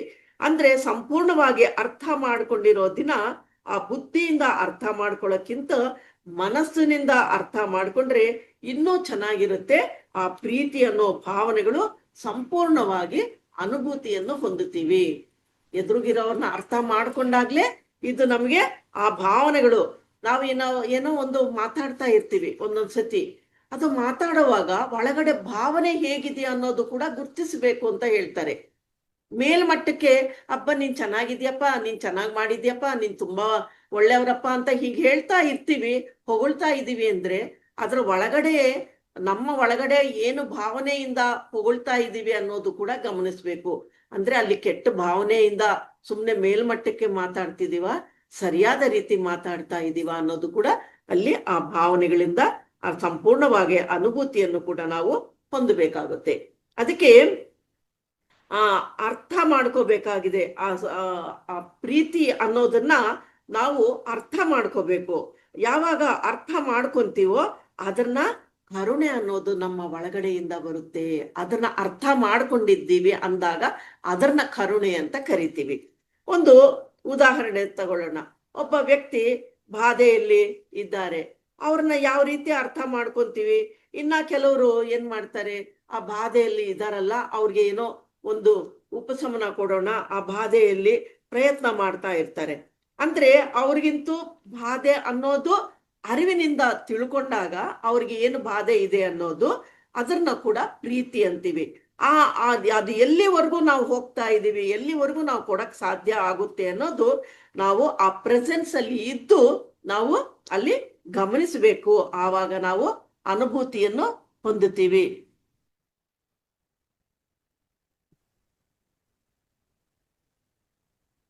ನಾವು ಅದನ್ನ ಅರ್ಥ ಮಾಡ್ಕೋಬೇಕಾಗುತ್ತೆ. ಅದಕ್ಕೆ ಅರ್ಥ ಮಾಡ್ಕೊಳ್ಳೋದು ಅಂದ್ರೆ ನಾವು ಎಲ್ಲಿವರೆಗೂ ಬುದ್ಧಿನ ಉಪಯೋಗಿಸಿದೀವಿ ಅದಕ್ಕೆ ಸಂಬಂಧಪಟ್ಟಿದ್ದ ಏನು ಅನ್ನೋದು ಕೂಡ ನಾವು ಇಲ್ಲಿ ತಿಳ್ಕೊಂತೀವಿ ಅಷ್ಟೇ. ಆ ಪ್ರೆಸೆನ್ಸ್ ಅಲ್ಲಿ ಸಂಪೂರ್ಣವಾಗಿ ಅರಿವಿನಿಂದ ಅಲ್ಲಿ ಇದ್ದಾಗ ಅವರ ಭಾವನೆಗಳು ಕೂಡ ನಮ್ಗೆ ಅನುಭೂತಿಗೆ ಬರುತ್ತೆ. ಆಗ ಅವರು ನಿಜವಾದ ಪ್ರೀತಿಯನ್ನು ಪಡ್ಕೊಳ್ಳುತ್ತಾರೆ. ಆಗ ಆ ಪ್ರೀತಿಯನ್ನು ಪಡ್ಕೊಂಡಾಗ, ಅನುಭೂತಿ ಹೊಂದಿದಾಗ ಅಲ್ಲಿ ಏನ್ ನಡೀತಾ ಇದೆ ಅನ್ನೋದು ಕೂಡ ಅರ್ಥ ಮಾಡ್ಕೊಳ್ಳೋಕೆ ಸಾಧ್ಯತೆ ಆಗುತ್ತೆ. ಅದನ್ನೇ ಕರುಣೆ ಅಂತ ಅರ್ಥ ಮಾಡ್ಕೊಳ್ತೀವಿ. ಅಂದ್ರೆ ನಮ್ಮ ಸಮಕ್ಷದಲ್ಲೇ ಸಂಪೂರ್ಣವಾಗಿ ಆ ಪ್ರೀತಿಯನ್ನು ಹೊಂದುತ್ತಾ ಇದ್ದಾರೆ, ಸ್ವೀಕಾರ ಮಾಡ್ತಾ ಇದ್ದಾರೆ ಅನ್ನೋದು ಗೊತ್ತಾಗುತ್ತೆ ಅಂತ ಹೇಳ್ತಿದ್ದಾರೆ. ಇನ್ನು ಏನ್ ಹೇಳ್ತಾರೆ ಅಂದ್ರೆ, ಪ್ರೀತಿ ಅನ್ನೋದು ಒಂದು ನದಿ ಪ್ರವಾಹ. ಅಂದ್ರೆ ಲವ್ ಇಸ್ ಎ ರಿವರ್, ಅಂದ್ರೆ ನದಿ ಪ್ರವಾಹ. ಅದನ್ನ ಚೆನ್ನಾಗಿ ನದಿ ಪ್ರವಾಹ ನಡೀತಾ ಇರುವಾಗ ಅದರಷ್ಟಕ್ಕೆ ಅದಕ್ಕೆ ಪ್ರವಾಹವಾಗಿ ನಡ್ಕೊಂಡು ಹೋಗ್ತಾ ಇರ್ಬೇಕು. ಅದಕ್ಕೆ ಯಾರೋ ಅಡ್ಡಿ ಮಾಡಬಾರ್ದು. ಅದು ಸ್ವಲ್ಪ ಪ್ರೆಷರ್ ಜಾಸ್ತಿ ಇರುವಾಗ ಏನ್ ಅಡ್ಡಿ ಮಾಡಿದ್ರು ಕೂಡ ಮೇಲೆ ಕೆಳಗಿಂದ ತನ್ನ ದಾರಿಯಲ್ಲಿ ತಾನು ಹೋಗ್ತಾನೆ ಇರುತ್ತೆ. ಅದಕ್ಕೆ ನಾವು ಇವಾಗ ನೀರಿಗೋಸ್ಕರ ಏನ್ ಮಾಡ್ತೀವಿ, ಡ್ಯಾಮ್ಗಳು ಕಟ್ತೀವಿ. ಅದು ಒಳ್ಳೆ ಕೆಲ್ಸನೇ ಆ ಡ್ಯಾಮ್ ಕಟ್ಟೋದು. ಯಾಕೆಂದ್ರೆ ಆ ಊರಿನ ಜನಕ್ಕೆ ವ್ಯವಸಾಯಕ್ಕೆ ಅನುಕೂಲವಾಗಿ ಆಗ್ಲಿ, ಏನೋ ಒಂದು ನೀರಿಲ್ದೆ ಇದ್ರೆ ಯಾವ ಕೆಲಸ ನಡೆಯಲ್ಲ. ಅದಕ್ಕೋಸ್ಕರ ಅದನ್ನ ನಾವು ಡ್ಯಾಮ್ ಕಟ್ಟಿದ್ದೀವಿ ಅನ್ಕೊಳ್ಳೋಣ. ಆದ್ರೆ ಒಂದಾನೊಂದು ಸಮಯದಲ್ಲಿ ಫ್ಲಡ್ಸ್ ಬಂದಾಗ ಏನಾಗುತ್ತೆ, ಆ ನೀರು ಇನ್ನೊಂದು ಕಡೆ ತಿರ್ಕೊಂತದೆ. ಅವಾಗ ಏನಾಗುತ್ತೆ, ಅದನ್ನು ಆ ನಿಜ ಸ್ಥಿತಿಯನ್ನು ನಾವು ಅಡ್ಡಿ ಮಾಡ್ದಂಗೆ ಆಗುತ್ತೆ. ಅದೇ ರೀತಿ ಪ್ರೀತಿಯನ್ನು ಕೂಡ ಅವ್ರನ್ನ ಕರೆಕ್ಟ್ ಮಾಡೋದು ಅಂತ ಅಲ್ಲ, ಯಾವ ರೀತಿ ಇರಬೇಕೋ ಆ ರೀತಿಯನ್ನು ಇದ್ದು ಕಂಟ್ರೋಲ್ ಮಾಡ್ಬೇಕಾ ಅನ್ನೋ ಪ್ರಯತ್ನವನ್ನು ಕೂಡ ಮಾಡ್ತಾ ಇರ್ತಾರೆ. ಆ ಪ್ರೀತಿಯಿಂದ ಕಂಟ್ರೋಲ್ ಕೂಡ ಮಾಡ್ತಿರ್ತಾರೆ. ಯಾವ ರೀತಿ ಇದ್ರು ಆ ರೀತಿ ಎಲ್ಲಿವರೆಗೂ ನಾವು ಸ್ವೀಕಾರ ಮಾಡ್ತಾ ಇದ್ದೀವಿ. ಅವರ ತಪ್ಪುಗಳನ್ನು ಕೂಡ ನಾವು ಅರಿವಿನಿಂದ ಗಮನಿಸ್ತಾ ಇರಬೇಕು. ಆ ಸ್ಥಿತಿಯಲ್ಲಿ ಇದ್ದಾಗ ಇದೀವಾ ಇಲ್ವಾ, ಅಥವಾ ಬೇಗನೆ ನಾವು ಮಾತಾಡ್ತಿದೀವ ಅನ್ನೋದು ಕೂಡ ಅರಿವಿನಿಂದ ಗಮನಿಸ್ತಾ ಇರಬೇಕು. ಒಂದ್ ಸಮಯ ಆ ಪ್ರವಾಹವನ್ನು ನಿಲ್ಲಿಸಿದಾಗ ಅವ್ರಿಗೆ ಇದ್ದಿದ್ದು ಇದ್ದ ಹಾಗೆ ಸ್ವೀಕಾರ ಮಾಡ್ದಂಗಾಗುತ್ತಾ? ಇಲ್ವಲ್ಲ. ಆ ಪ್ರವಾಹವನ್ನು ಸಹಜವಾಗೇ ನಡೆಯೋದಕ್ಕೆ ಬಿಡಬೇಕು ಅಂತ ಹೇಳ್ತಿದ್ದಾರೆ. ಅಂದ್ರೆ ಆ ಪ್ರೀತಿಯನ್ನು ಕೂಡ ಸಹಜವಾಗೇ ಇರ್ಬೇಕೆ ಹೊರತು ಮೇಲ್ಮಟ್ಟಕ್ಕೆ ಇರಕೂಡ್ದು ಅಂತ ತಿಳಿಸ್ತಾ ಇದ್ದಾರೆ. ನಮ್ಮ ಜೀವನದಲ್ಲಿ ಏನ್ ನಡೀತಾ ಇದೆ ಅನ್ನೋದು ನಮ್ಮ ಬಗ್ಗೆ ಆಗ್ಲಿ ಬೇರೆಯವರ ಬಗ್ಗೆ ಆಗ್ಲಿ ಆ ಸ್ವಯಂ ಪ್ರೀತಿಯನ್ನು ಸಹಜವಾಗಿ ನಡೀತಾ ಇರುತ್ತೆ. ಅಡ್ಡಿ ಇಲ್ಲದೇನೆ ನಮ್ಮಲ್ಲಿ ಆ ಪ್ರೀತಿ ಅನ್ನೋದನ್ನ ನದಿ ಪ್ರವಾಹದಂತೆ ಸಾಕ್ತಾ ಇದೀವ, ಅಡ್ಡಿ ಮಾಡ್ತಾ ಇದೀವ, ಬ್ಲಾಕ್ ಮಾಡ್ಕೊಂತ ಇದೀವ, ಇವೆಲ್ಲವೂ ಕೂಡ ಗಮನಿಸಬೇಕು. ಯಾವಾಗ್ಲೂ ಕೂಡ ಬೇರೆಯವರ ತಪ್ಪುಗಳನ್ನೇ ಅಲ್ಲದೆ ನಮ್ಮಲ್ಲಿ ಕೂಡ ಇರುತ್ತೆ ಆ ತಪ್ಪುಗಳು. ಅದು ಎಲ್ಲಿವರೆಗೂ ಇದೆ ಅನ್ನೋದನ್ನ ಕರುಣೆಯಿಂದ ಗುರ್ತಿಸಿ ಇದ್ದದ್ದು ಇದ್ದ ಹಾಗೆ ಆ ಪ್ರೀತಿಯನ್ನು ಸ್ವೀಕಾರ ಮಾಡಬೇಕು. ಅದನ್ನ ಕೂಡ ನಾವು ತಿಳ್ಕೊಂತೀವಿ. ಇವೆಲ್ಲವೂ ಕೂಡ ಪ್ರೀತಿ ಅನ್ನೋ ರಿವರ್ ಅಲ್ಲಿ ತುಂಬಾ ಫ್ಲೋ ಆಗ್ತಾ ಇರುವಾಗ ಉಪಯೋಗಕ್ಕೆ ಬರುತ್ತೆ. ನೀರು ಹರಿತಾ ಇರುವಾಗ ಎಲ್ಲಾರ್ಗೂ ಉಪಯೋಗ ಆಗುತ್ತಲ್ಲ. ಒಂದೇ ಕಡೆ ನಿಲ್ಸಿದ್ರೆ ಆ ಪ್ರದೇಶದಲ್ಲಿರೋರ್ಗೆ ಆಗುತ್ತೆ. ಹರಿತಾ ಇದ್ರೆ ಮುಂದಕ್ಕೆ ಹೋಗ್ತಾ ಇದ್ರೆ ಬೇರೆ ಪ್ರದೇಶಕ್ಕೂ ಕೂಡ ನಡೀತಾ ಇರುತ್ತೆ. ಅದೇ ರೀತಿ ಹಾಗೆ ನಮ್ಮ ಪ್ರೀತಿ ಅನ್ನೋದಕ್ಕೆ 4 ಎಲಿಮೆಂಟ್ಸ್ ಆಫ್ ಟ್ರೂ ಲವ್ ಅಂತ ಹೇಳ್ತಾರೆ. ಅಂದ್ರೆ 4 ಮೂಲ ಸ್ತಂಭಗಳು ಅಂತ ಕೂಡ ಅನ್ಕೋಬಹುದು. ಅದರ ಬಗ್ಗೆ ಆಧಾರ ಪಟ್ಟಿರುತ್ತೆ ಅಂತ. ಏನಪ್ಪ ಫಸ್ಟ್ ಅಂದ್ರೆ ಮೈತ್ರಿ, ಲವಿಂಗ್ ಕೈಂಡ್ನೆಸ್ ಅಂತಾರೆ, ಮೈತ್ರಿ ಅಂತಾರೆ. ಅಂದ್ರೆ ಆನಂದದ ಬಗ್ಗೆ, ಇತರರ ಬಗ್ಗೆ, ನಮ್ಮ ಬಗ್ಗೆ ಕೊಡ್ತಾ ಇದ್ದೀವಿ ಅಂದಾಗ, ಸಂಪೂರ್ಣವಾಗಿ ಕೊಡ್ತಾ ಇದ್ದಾಗ ಅದರನ್ನೇ ಮೈತ್ರಿ ಅಂತೀವಿ, ಫ್ರೆಂಡ್ಶಿಪ್ ಅಂತೀವಿ. ಕೆಲವರು ಮೇಲ್ಮಟ್ಟಕ್ಕೆ ಫ್ರೆಂಡ್ಸ್ ಆಗಿರ್ತಾರೆ, ಕೆಲವರು ಇಲ್ಲ ಏನೇ ಬಂದ್ರು ಕೂಡ ಸಹಾಯ ಮಾಡ್ತಾ ಇರ್ತಾರೆ. ಅದು ಫ್ರೆಂಡ್ಶಿಪ್, ಅದು ಪ್ರೀತಿ, ಅದು ಕರುಣೆ ಅಂತ. ಆ ಮೈತ್ರಿ ಅನ್ನೋದು ಒಂದು ದೊಡ್ಡ ಕೆಲಸ ಮಾಡೋದ್ರಾಗ್ಲಿ ಅವ್ರಿಗೆ ಅವಶ್ಯಕತೆ ಇರೋದಿಲ್ಲ. ಆ ಚಿಕ್ಕ ವಿಷಯ ಆದ್ರೂ ಕೂಡ ಆಗಿರ್ಬೋದು. ಆದ್ರೆ ನಾವು ಮಾತುಗಳಲ್ಲಿ ಕೂಡ ಯಾವ ರೀತಿ ಮಾತಾಡ್ತಾ ಇದ್ದೀವಿ, ಯಾವ ರೀತಿ ಅದನ್ನ ಆ ಟೋನು ಅಂದ್ರೆ ಆ ವಾಯಸ್ಸು ಹೆಚ್ಚಾಗಿ ಬರ್ತಾ ಇದೆಯಾ ಅದು ಕೂಡ ಗಮನಿಸ್ಬೇಕು. ಅದರ ಹಿಂದೆ ಏನು ಉದ್ದೇಶ ಇದೆ ಅನ್ನೋದು ಕೂಡ ಗಮನಿಸ್ಬೇಕಾಗುತ್ತೆ. ಒಂದೊಂದ್ಸತಿ ಆ ಪ್ರೀತಿ ಹೆಚ್ಚಾದಾಗ್ಲೂ ಕೂಡ ಆ ವಾಯಸ್ಸು ಗಟ್ಟಿಯಾಗಿ ಬಂದಾಗ ಅವ್ರಿಗೆ ಎದುರುಗಿರೋ ಅವ್ರಿಗೆ ಬಾಧೆ ಆಗುತ್ತೆ. ಇದೇನು ಇವರು ಈ ರೀತಿ ಮಾತಾಡ್ತಿದ್ದಾರೆ ಅಂತ. ಅದಕ್ಕೋಸ್ಕರ ನಿಧಾನವಾಗಿ ನಿಂತು ಅರಿವಿನಿಂದ ನಮ್ಮ ಪ್ರೆಸೆನ್ಸ್ ಅಲ್ಲಿ ಇದ್ದು ಆ ಸಮಯದಲ್ಲಿ ಜಸ್ಟ್ ಅವರು ಕೇಳ್ತಾ ಇದ್ರೆ ಸಾಕು ಅನ್ನೋ ರೀತಿಯಲ್ಲಿ ಆ ಮಾತುಗಳನ್ನು ಅರಿವಿನಿಂದ ತಿಳಿಸಬೇಕು. ಇವೆಲ್ಲವೂ ಕೂಡ ನಮ್ಗೆ ಆನಂದವನ್ನು ಹಂಚ್ತಾ ಇದ್ದೀವಿ ಅನ್ನೋ ಸೂಚನೆ ಅನ್ನೋದು ಬರುತ್ತೆ. ಅದರನ್ನೇ ಮೈತ್ರಿ ಅಂತೀವಿ. ಇನ್ನ 2ನೇದು ಕರುಣೆ. ಕರುಣೆ ಅಂದ್ರೆ ಯಾವ ರೀತಿ ಇರಬೇಕು? ಅವರು ಹೇಗಿದ್ದಾರೋ ಆ ರೀತಿ ಒಪ್ಪಿಕೊಳ್ಳೋದು. ಅವರು ಏನನ್ನ ಗೋತ್ರು ಆಗ್ತಾ ಇದ್ದಾರೆ, ಏನ ಮನಸ್ಸಿನಲ್ಲಿ ಆ ಭಾವನೆಗಳು ಇಟ್ಕೊಂಡಿದ್ದಾರೆ, ಬಾಧೆ ಇದೆಯಾ, ಅದು ಎಲ್ಲಿವರೆಗೂ ಕಡಿಮೆ ಮಾಡೋದಕ್ಕೆ ಪ್ರಯತ್ನ ಮಾಡ್ತಾ ಇದ್ದೀವಿ ಅಂದ್ರೆ ಅವರ ಬಗ್ಗೆ ಅನುಕಂಪ ಇದೆಯಾ ಇಲ್ವಾ, ಮತ್ತೆ ಅರಿವಿನಿಂದ ಅದನ್ನ ನಾವು ಗಮನಿಸಿದಾಗ ಕರುಣೆ ಅನ್ನೋದು ಗೊತ್ತಾಗುತ್ತೆ. ಅದಕ್ಕೆ ಒಬ್ಬ ಮಿತ್ರರಿಗೆ ಏನೋ ಬಾಧೆಯಲ್ಲಿ ಇರ್ತಾರೆ, ಅದನ್ನ ಪರಿಷ್ಕಾರ ಮಾಡ್ಬೇಕು ಅನ್ನೋದು ನಾವು ಅನ್ಕೊಂತೀವಿ. ಅದೇ ಅವ್ರಿಗೆ ಪರಿಷ್ಕಾರ ಕೊಡ್ಬೇಕಲ್ಲ ಅನ್ನೋದ್ರಲ್ಲಿ ನಾವು ಸಿಕ್ಕಾಕೊಂಡ್ಬಿಡ್ತೀವಿ ಒಂದೊಂದ್ಸತಿ. ಅದಕ್ಕೆ ನಾನು ಏನ್ ಮಾಡಕ್ಕಾಗುತ್ತೆ ಅಂದ್ರೆ ಆ ಸಮಯದಲ್ಲಿ ಆ ವ್ಯಕ್ತಿಗೆ ಏನು ಅವಶ್ಯಕತೆ ಇದೆ ಅನ್ನೋದು, ಆ ಬಾಧೆಯನ್ನು ಅರ್ಥ ಮಾಡಿಕೊಂಡು ಆ ಸಮಯದಲ್ಲಿ ಏನ್ ಕೊಡ್ಬೇಕು ಅದು ಕೊಡ್ಬೇಕು. ಅಂದ್ರೆ ನಾವು ಆ ಸಮಯವನ್ನು ಕೊಡ್ತಾ ಇದ್ದೀವಿ ಅಂದ್ರೆ ಆ ಪ್ರೆಸೆನ್ಸ್ ಅಲ್ಲಿ ಇದ್ದು ಅವರು ಏನ್ ಫೀಲ್ ಆಗ್ತಾ ಇದ್ದಾರೆ ಅದನ್ನ ಕರುಣೆಯಿಂದ ನಾವು ನೋಡ್ತೀವಿ. ಅಂದ್ರೆ ಅವ್ರಿಗೆ ಏನ್ ಸಮಸ್ಯೆ ಬಂದಿದ್ಯೋ ಸೊಲ್ಯೂಷನ್ ಕೊಡ್ಬೇಕಾಗಿರೋ ಅವಶ್ಯಕತೆ ಇಲ್ಲ. ಆದ್ರೆ ಅವ್ರ ಹತ್ರ ನಾವು ಕುಂತು ಪ್ರೆಸೆನ್ಸ್ ಅಲ್ಲಿ ಇದ್ದು ಅವರ ಮಾತುಗಳನ್ನು ಶ್ರದ್ಧೆಯಿಂದ ಕೇಳಬೇಕು. ಫಸ್ಟ್ ಆ ಅರಿವಿನಿಂದ ಇದ್ದಾಗ ನಾವು ಆ ಶ್ವಾಸವನ್ನು ಗಮನಿಸ್ತಾ ಅರಿವಿನಿಂದ ಅವ್ರು ಹೇಳೋದನ್ನ ಶ್ರದ್ಧೆಯಿಂದ ಕೇಳ್ತಾ ಇರೋವಾಗ ಆ ಸ್ವಲ್ಪ ಮಟ್ಟಕ್ಕೆ ಅವರಿಗೆ ಹೀಲಿಂಗ್ ಅನ್ನೋದು ಅವರಲ್ಲಿ ಕೂಡ ಕಡಿಮೆ ಆಗುತ್ತೆ, ಫೀಲ್ ಆಗ್ತಾರೆ ಅವರು ಕೂಡ. ನನ್ನ ಮಾತು ಕೇಳ್ತಿದ್ದಾರೆ. ಹಾಗಂತ ಇಡೀ ದಿನ ಬಂದು ಅವರು ವಿಚಾರ ಇವ್ರ ವಿಚಾರ ಊರಿನ ವಿಚಾರ ಹೇಳ್ತಾ ಇದ್ರೆ ಕೇಳ್ಬೇಕಾಗಿರೋ ಅವಶ್ಯಕತೆ ನಮ್ಗಿಲ್ಲ.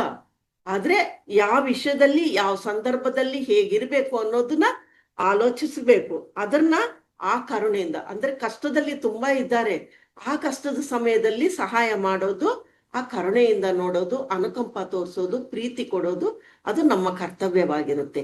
ಆಗ ಅವರು ಫೀಲಿಂಗ್ಸ್ ಆ ದುಃಖದಿಂದ ಹೊರಗೆ ಬರ್ತಾರೆ. ಅದಕ್ಕೋಸ್ಕರನೇ ಈ ಸತ್ಸಂಗ ಅಂತ ನಾವು ಮಾಡ್ತಾ ಇರೋವಾಗ ಏನಾಗುತ್ತೆ, ಈ ಮಾತುಗಳನ್ನ ಈ ಸಬ್ಜೆಕ್ಟ್ ಅನ್ನ ಕೇಳ್ತಾ ಇರೋವಾಗ ನಮ್ಮಲ್ಲಿ ಏನೋ ಒಂದು ದುಃಖ ಇರುತ್ತೆ. ಆ ದುಃಖದಿಂದ ಹೊರಗೆ ಬರ್ಬೇಕು ಅಂದಾಗ ಇದು ಕೇಳಿದಾಗ ಸ್ವಲ್ಪ ಉಪಶಮನ ಆಗುತ್ತಾ ಇಲ್ವಾ? ಒಳ್ಳೆ ಮಾತುಗಳನ್ನು ಕೇಳಿದಾಗ ಅದಕ್ಕೆ ಕರುಣೆ ಅಂತ ಹೇಳ್ತಾರೆ. ಇನ್ನು ಮೂರನೇದು ಮುದಿತ, ಅಂದ್ರೆ ನಿಜವಾದ ಜಾಯ್, ಅಂದ್ರೆ ಆನಂದ. ಅಂದ್ರೆ ಒಬ್ಬ ಸ್ಕೂಲಲ್ಲಿ ಮಕ್ಕಳು ಚೆನ್ನಾಗಿ ಅರ್ಥ ಮಾಡ್ಕೊಂತಾರೆ, ಪ್ರತಿಯೊಂದು ಕೂಡ ಕಲಿತಾ ಇರ್ತಾರೆ, ಏನ್ ಕೆಲಸ ಇದ್ರು ಕೂಡ ಆ ಸೇವೆಯನ್ನು ಕೂಡ ಮಾಡ್ತಾ ಇರ್ತಾರೆ. ಅಂದ್ರೆ ಯಾವ ಅಸೂಯೆ ಅನ್ನೋದು ಕೂಡ, ದ್ವೇಷ ಅನ್ನೋದು ಇಲ್ಲ, ಒಂದು ಸ್ವಚ್ಛವಾದ ಆನಂದದಿಂದ ನಗನಗ್ತಾ ಇರ್ತಾರೆ. ಅದನ್ನ ಮುದಿತ ಅಂತ ಹೇಳ್ತಾರೆ. ಅಂದ್ರೆ ಇಲ್ಲಿ ಪ್ರೀತಿ ಅಂದ ತಕ್ಷಣ ನಾವೇನಂತೀವಿ ಸಾಮಾನ್ಯವಾಗಿ, ಇಬ್ರು ವಯಸ್ಸಿನಲ್ಲಿರೋವ್ರನ್ನ ಪ್ರೇಮಿಕರು ಪ್ರೀತಿ ಮಾಡ್ಕೊಂತ ಇದ್ದಾರೆ ಅನ್ನೋದು, ಅದು ಪ್ರೀತಿ ಅಂತ ನಾವ್ ಅನ್ಕೊಂತೀವಿ. ಪ್ರತಿಯೊಬ್ಬರು ಕೂಡ ಆ ಬಂಧನದಲ್ಲೇ ಇದ್ದು ಬಿಡ್ತಾರೆ. ಆದ್ರೆ ಅದು ಒಂದೇ ಅಲ್ಲ.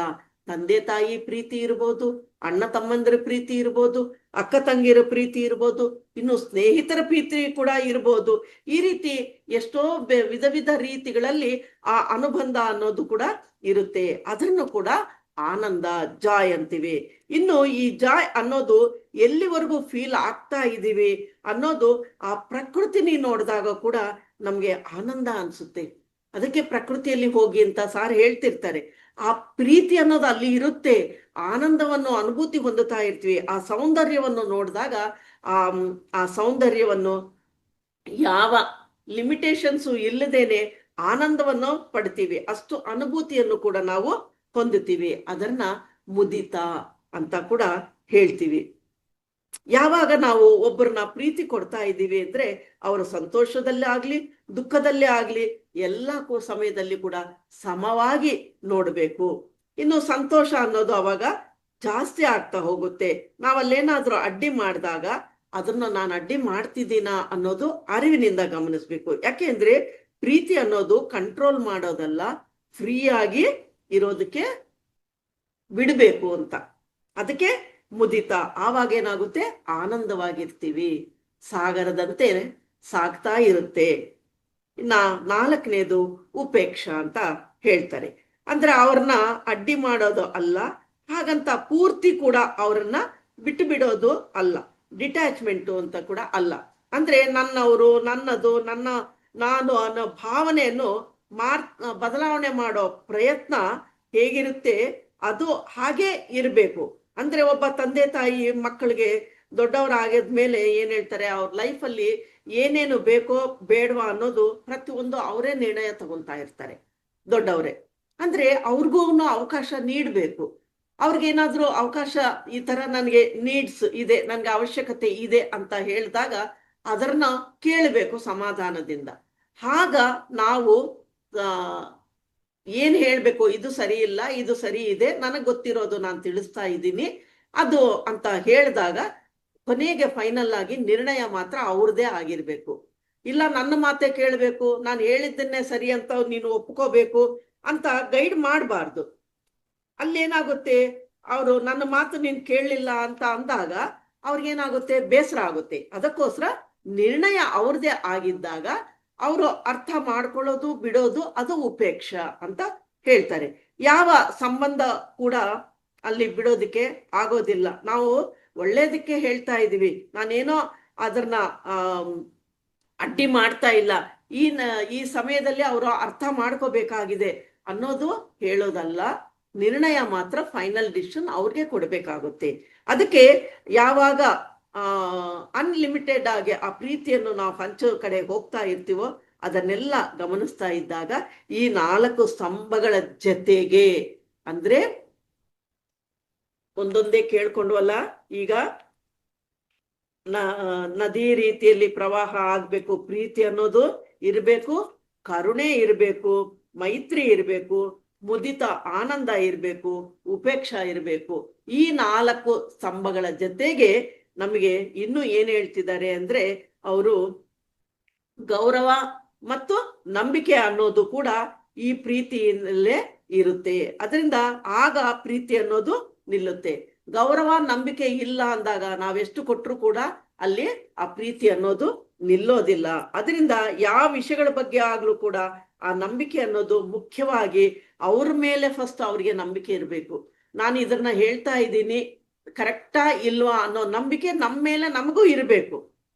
ಆಗ ಅದೇನಾಗುತ್ತೆ, ಆ ನಂಬಿಕೆ ಅಂತ ಇದ್ದಾಗ ನಾವು ಹೇಳೋದನ್ನ ಕುರುಡರಾಗಿ ನಂಬೋದು ಕೂಡ ಅವಶ್ಯಕತೆ ಇಲ್ಲ. ನಿಜವಾದ ನಂಬಿಕೆ ಅನ್ನೋದು ಅವ್ರ ಮೇಲೆ ಇರೋ ಗೌರವ.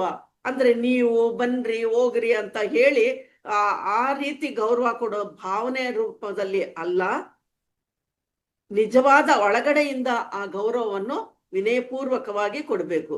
ಅದಕ್ಕೆ ಪತ್ರಸಾರಿ ಹೇಳ್ತಿರ್ತಾರೆ, ನಾನು ಅನುಭವ ಹೊಂದಿದ್ದೀನಿ ಅಂತ ನಾನು ಹೇಳ್ತಾ ಇರ್ತೀನಿ, ಇದು ಮಾಡಿ ಅದು ಮಾಡಿ, ಇದು ತಿಳ್ಕೊಳ್ಳಿ ಅದು ತಿಳ್ಕೊಳ್ಳಿ ಅಂತ. ಆದ್ರೆ ಕುರುಡರಾಗಿ ನಂಬಬೇಡಿ, ನೀವಾಗೆ ನೀವೇ ಸ್ವತಃ ಅನುಭೂತಿಯನ್ನು ಹೊಂದಿದಾಗ ಅದು ಸತ್ಯ ಅನ್ನೋದು ಏನು ಅನ್ನೋದು ಹೊರಗೆ ಬರುತ್ತೆ ಅಂತ ಸರ್ ಯಾವಾಗ್ಲೂ ಹೇಳ್ತಿರ್ತಾರೆ. ಕುರುಡರಾಗಿ ನಂಬಬೇಡಿ, ನಿಮ್ಮ ಕಾಲ್ ಮೇಲೆ ನೀವು ನಿಂತು ಪ್ರಯಾಣ ಮಾಡಿ ಅಂತ ಹೇಳ್ತಿರ್ತಾರೆ. ಅದಕ್ಕೆ ಈ ಕೆಲಸ ಮಾಡಬೇಕು ಅನ್ಕೊಂತಾ ಇದ್ದೀವಿ ಅನ್ಕೊಂಡಾಗ ಸರಿನಾ ಅಲ್ವಾ ಅನ್ನೋದು ನೋಡ್ದೇನೆ ಸ್ವೀಕಾರ ಮಾಡೋ ಅವಶ್ಯಕತೆ ಕೂಡ ಇಲ್ಲ. ಇದ್ದದ್ದು ಇದ್ದ ಹಾಗೆ ನೋಡ್ತಾ ಇದೀವಿ, ಗಮನಿಸ್ತಾ ಇರ್ತೀವಿ, ಆದ್ರೆ ಅವ್ರಿಗೆ ಏನು ಬೇಕು ಅನ್ನೋದು ನೋಡ್ತೀವಲ್ಲ, ಅದು ಗೌರವ. ಗೌರವದಿಂದ ಸುಮ್ಮನೆ ನೋಡ್ತಾ ಇರ್ಬೇಕು. ಯಾವಾಗ ಈ 4 ಮೂಲ ಸ್ತಂಭಗಳು ಮತ್ತು ನಂಬಿಕೆ, ಗೌರವ ಅನ್ನೋದು ಅದನ್ನ ನಮ್ಮ ಜೀವನದಲ್ಲಿ ಅಳವಡಿಸ್ಕೊಂತೀವೋ, ಆಗ ಇತರರನ್ನ ಹೋಲಿಕೆ ಮಾಡೋ ಅವಶ್ಯಕತೆ ಇರೋದಿಲ್ಲ.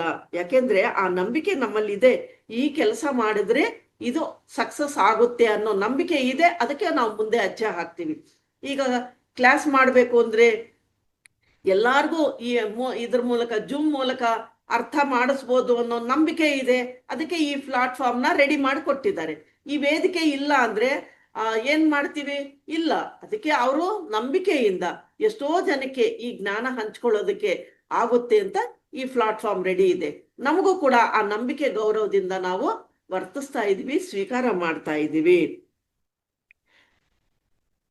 ಇನ್ನು ನಮ್ಮ ಮೇಲೆ ನಮಗೆ ಗೌರವ ಇಲ್ಲ ಅಂದ್ರೆ ಆ ಸ್ವಯಂ ಪ್ರೀತಿಗೆ ದೂರವಾಗಿದ್ದೀವಿ, ದೂರ ಆಗ್ತಾ ಇದೀವಿ. ಅದನ್ನ ಬೇರೆಯವರಿಂದ ತಗೋಬೇಕು ಅನ್ನೋ ಪ್ರಯತ್ನವನ್ನು ಕೂಡ ಮಾಡ್ತಾ ಇರ್ತೀವಿ. ಅದು ಕಂಟ್ರೋಲ್ ಆಗಿರ್ಬೋದು, ನಮ್ಮನ್ನ ನಾವು ಕಡಿಮೆ ಮಾಡ್ಕೊಂತಾ ಇರೋ ರೀತಿ ಕೂಡ ಆಗಿರ್ಬೋದು. ಆ ಪ್ರೀತಿಯನ್ನು ಹೊಂದೋದಕ್ಕೆ ಎಷ್ಟೋ ಪ್ರಯತ್ನವನ್ನು ಕೂಡ ನಾವು ಪ್ರಯತ್ನ ಮಾಡ್ತಾ ಇರ್ತೀವಿ. ಇನ್ನು ಕೆಲವರು ಏನ್ ಮಾಡ್ತಾರೆ ಅಂದ್ರೆ ಅವ್ರು ಹೇಳಿದಂಗೆ, ಇವಾಗ ಮಾತಾಡ್ಕೊಂಡ್ವಲ್ಲ, ಅವ್ರು ಹೇಳಿದಂಗೆ ಕೊಟ್ಟು ಬಿಟ್ರೆ ನಮ್ಮನ್ನ ಪ್ರೀತಿ ಮಾಡ್ತಾರೆ, ಆವಾಗ ನನ್ನನ್ನ ಚೆನ್ನಾಗಿ ನೋಡ್ಕೊಂತಾರೆ ಅನ್ನೋ ಅಭಿಪ್ರಾಯಗಳು ಇರುತ್ತೆ. ಅದು ನಿಜವಾದ ಪ್ರೀತಿ ಅನ್ಸೋದಿಲ್ಲ. ಅದಕ್ಕೆ ನಿಜವಾದ ಪ್ರೀತಿ ಅಂದ್ರೆ ಆ ಸ್ವಯಂ ಪ್ರೀತಿ ಅನ್ನೋದು ನಮ್ಮಿಂದಾನೇ ಪ್ರಾರಂಭ ಆಗ್ಬೇಕು. ಅದರಿಂದ ಈ ಅದ್ಭುತವಾದಂತಹ ಈ 4 ಎಲಿಮೆಂಟ್ಗಳ ಜೊತೆಗೆ ನಂಬಿಕೆ, ಗೌರವವನ್ನು, ಅನುಭೂತಿಯನ್ನು ಹೊಂದುತ್ತಾ ಇರ್ಬೇಕು.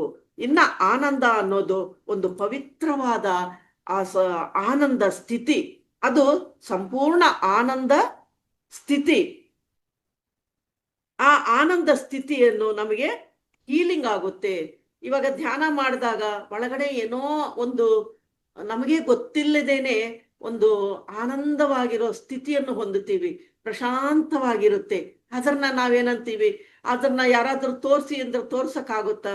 ನಮ್ಮ ಒಳಗಡೆ ನಡೀತಾ ಇರೋ ಆ ಅನುಭೂತಿ, ಆನಂದ ಸ್ಥಿತಿ ಯಾರಿಗೂ ಹೇಳಲಿಕ್ಕೂ ಕೂಡ ಆಗೋದಿಲ್ಲ. ನಮ್ಮ ಮಾತುಗಳಲ್ಲಿ, ನಾವು ಮಾಡಿದ ಕೆಲಸಗಳ ಮೇಲೆ ಅದು ಡಿಪೆಂಡ್ ಆಗಿ ಅವ್ರು ಎಷ್ಟು ಆನಂದ ಸ್ಥಿತಿಯಲ್ಲಿದ್ದಾರಪ್ಪ, ಆ ಬ್ರಹ್ಮಾನಂದ ಸ್ಥಿತಿಯಲ್ಲಿದ್ದಾರಪ್ಪ ಅಂತ ಆ ಹೀಲಿಂಗ್ ಅನ್ನೋದು ಅಲ್ಲಿ ನಡೀತಾ ಇರುತ್ತೆ. ನಮ್ಮ ಒಳಗಡೆ ಗಾಯ ಇದೆ, ಆ ದುಃಖ ಇದೆ, ನೋವಿದೆ, ಬಾಧೆ ಇದೆ.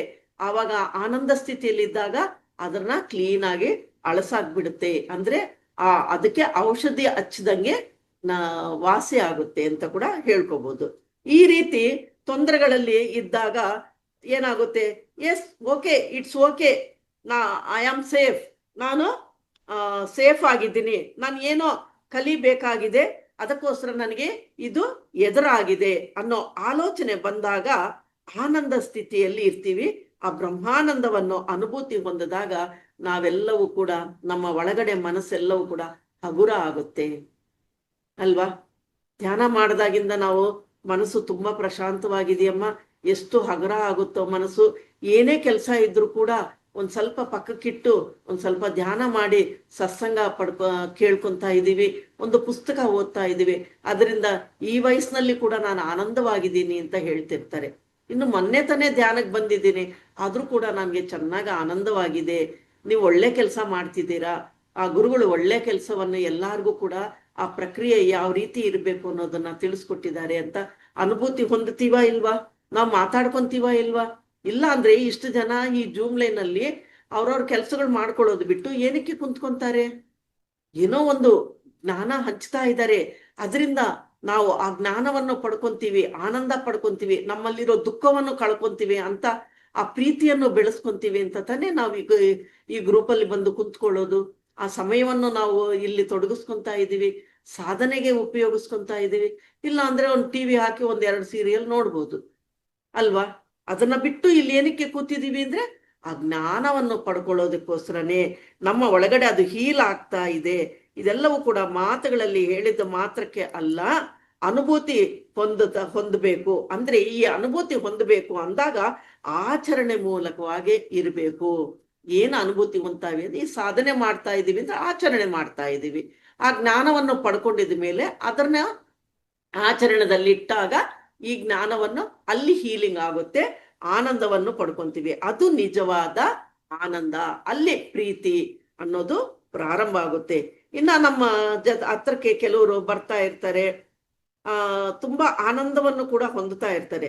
ಅದು ನಿಜವಾದ ಪರಿಪೂರ್ಣವಾದ ಆನಂದ, ಪರಿಪೂರ್ಣವಾದ ಪ್ರೀತಿ ಅಂತೀವಿ. ನಮ್ಮ ಕೆಲವರು ನಾವೇ ಎಲ್ಲಾದ್ರೂ ಹೋದಾಗ ಒಂದೊಂದ್ಸತಿ ಅನ್ಸುತ್ತೆ, ಯಾಕಪ್ಪ ಹೋದ್ನು ಏನೋ ಆ ಪ್ಲೇಸ್ಗೆ ಬೇಸರ ಆಗುತ್ತೆ ಅಂತ ಅನ್ಕೊಂತೀವಿ. ಅಂದ್ರೆ ಆ ಸಮಯದಲ್ಲಿ ಅಲ್ಲಿ ಸರಿ ಇಲ್ಲ, ಅದಕ್ಕೋಸ್ಕರ ಬೇಸರ ಅನ್ಸುತ್ತೆ. ಈಗ ಧ್ಯಾನಕ್ಕೆ ಬಂದಾಗ ಏನ್ ಅನ್ಸುತ್ತೆ, ನಗ್ನಗ್ತಾ ಪ್ರೀತಿಯಿಂದ ಹಂಚ್ಕೊಂತೀವಿ.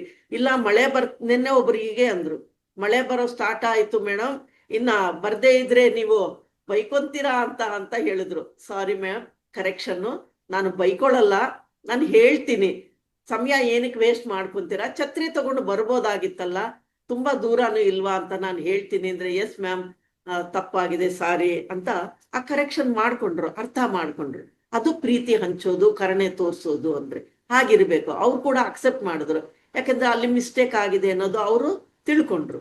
ಅದೇ ರೀತಿ ನಾವು ಕೆಲವು ಆ ಬೌಂಡ್ರಿಗಳನ್ನ ಹಾಕೊಂಡು ಕೂತು ಬಿಡ್ತೀವಿ, ಇಷ್ಟೇ ಮಾಡ್ಬೇಕು, ಹಿಂಗೆ ಇರ್ಬೇಕು, ಹಾಗೆ ಇರ್ಬೇಕು ಅಂತ. ಅಲ್ಲ, ಆ ಪ್ರೀತಿಗೆ ಆ ಬೌಂಡ್ರಿ ಅನ್ನೋದೇ ಇರೋದಿಲ್ಲ, ಹರಿತಾ ಇರ್ಬೇಕು ಯಾವಾಗ್ಲೂ ಕೂಡ, ಅದನ್ನ ಫೀಲ್ ಆಗ್ತಾ ಇರ್ಬೇಕು.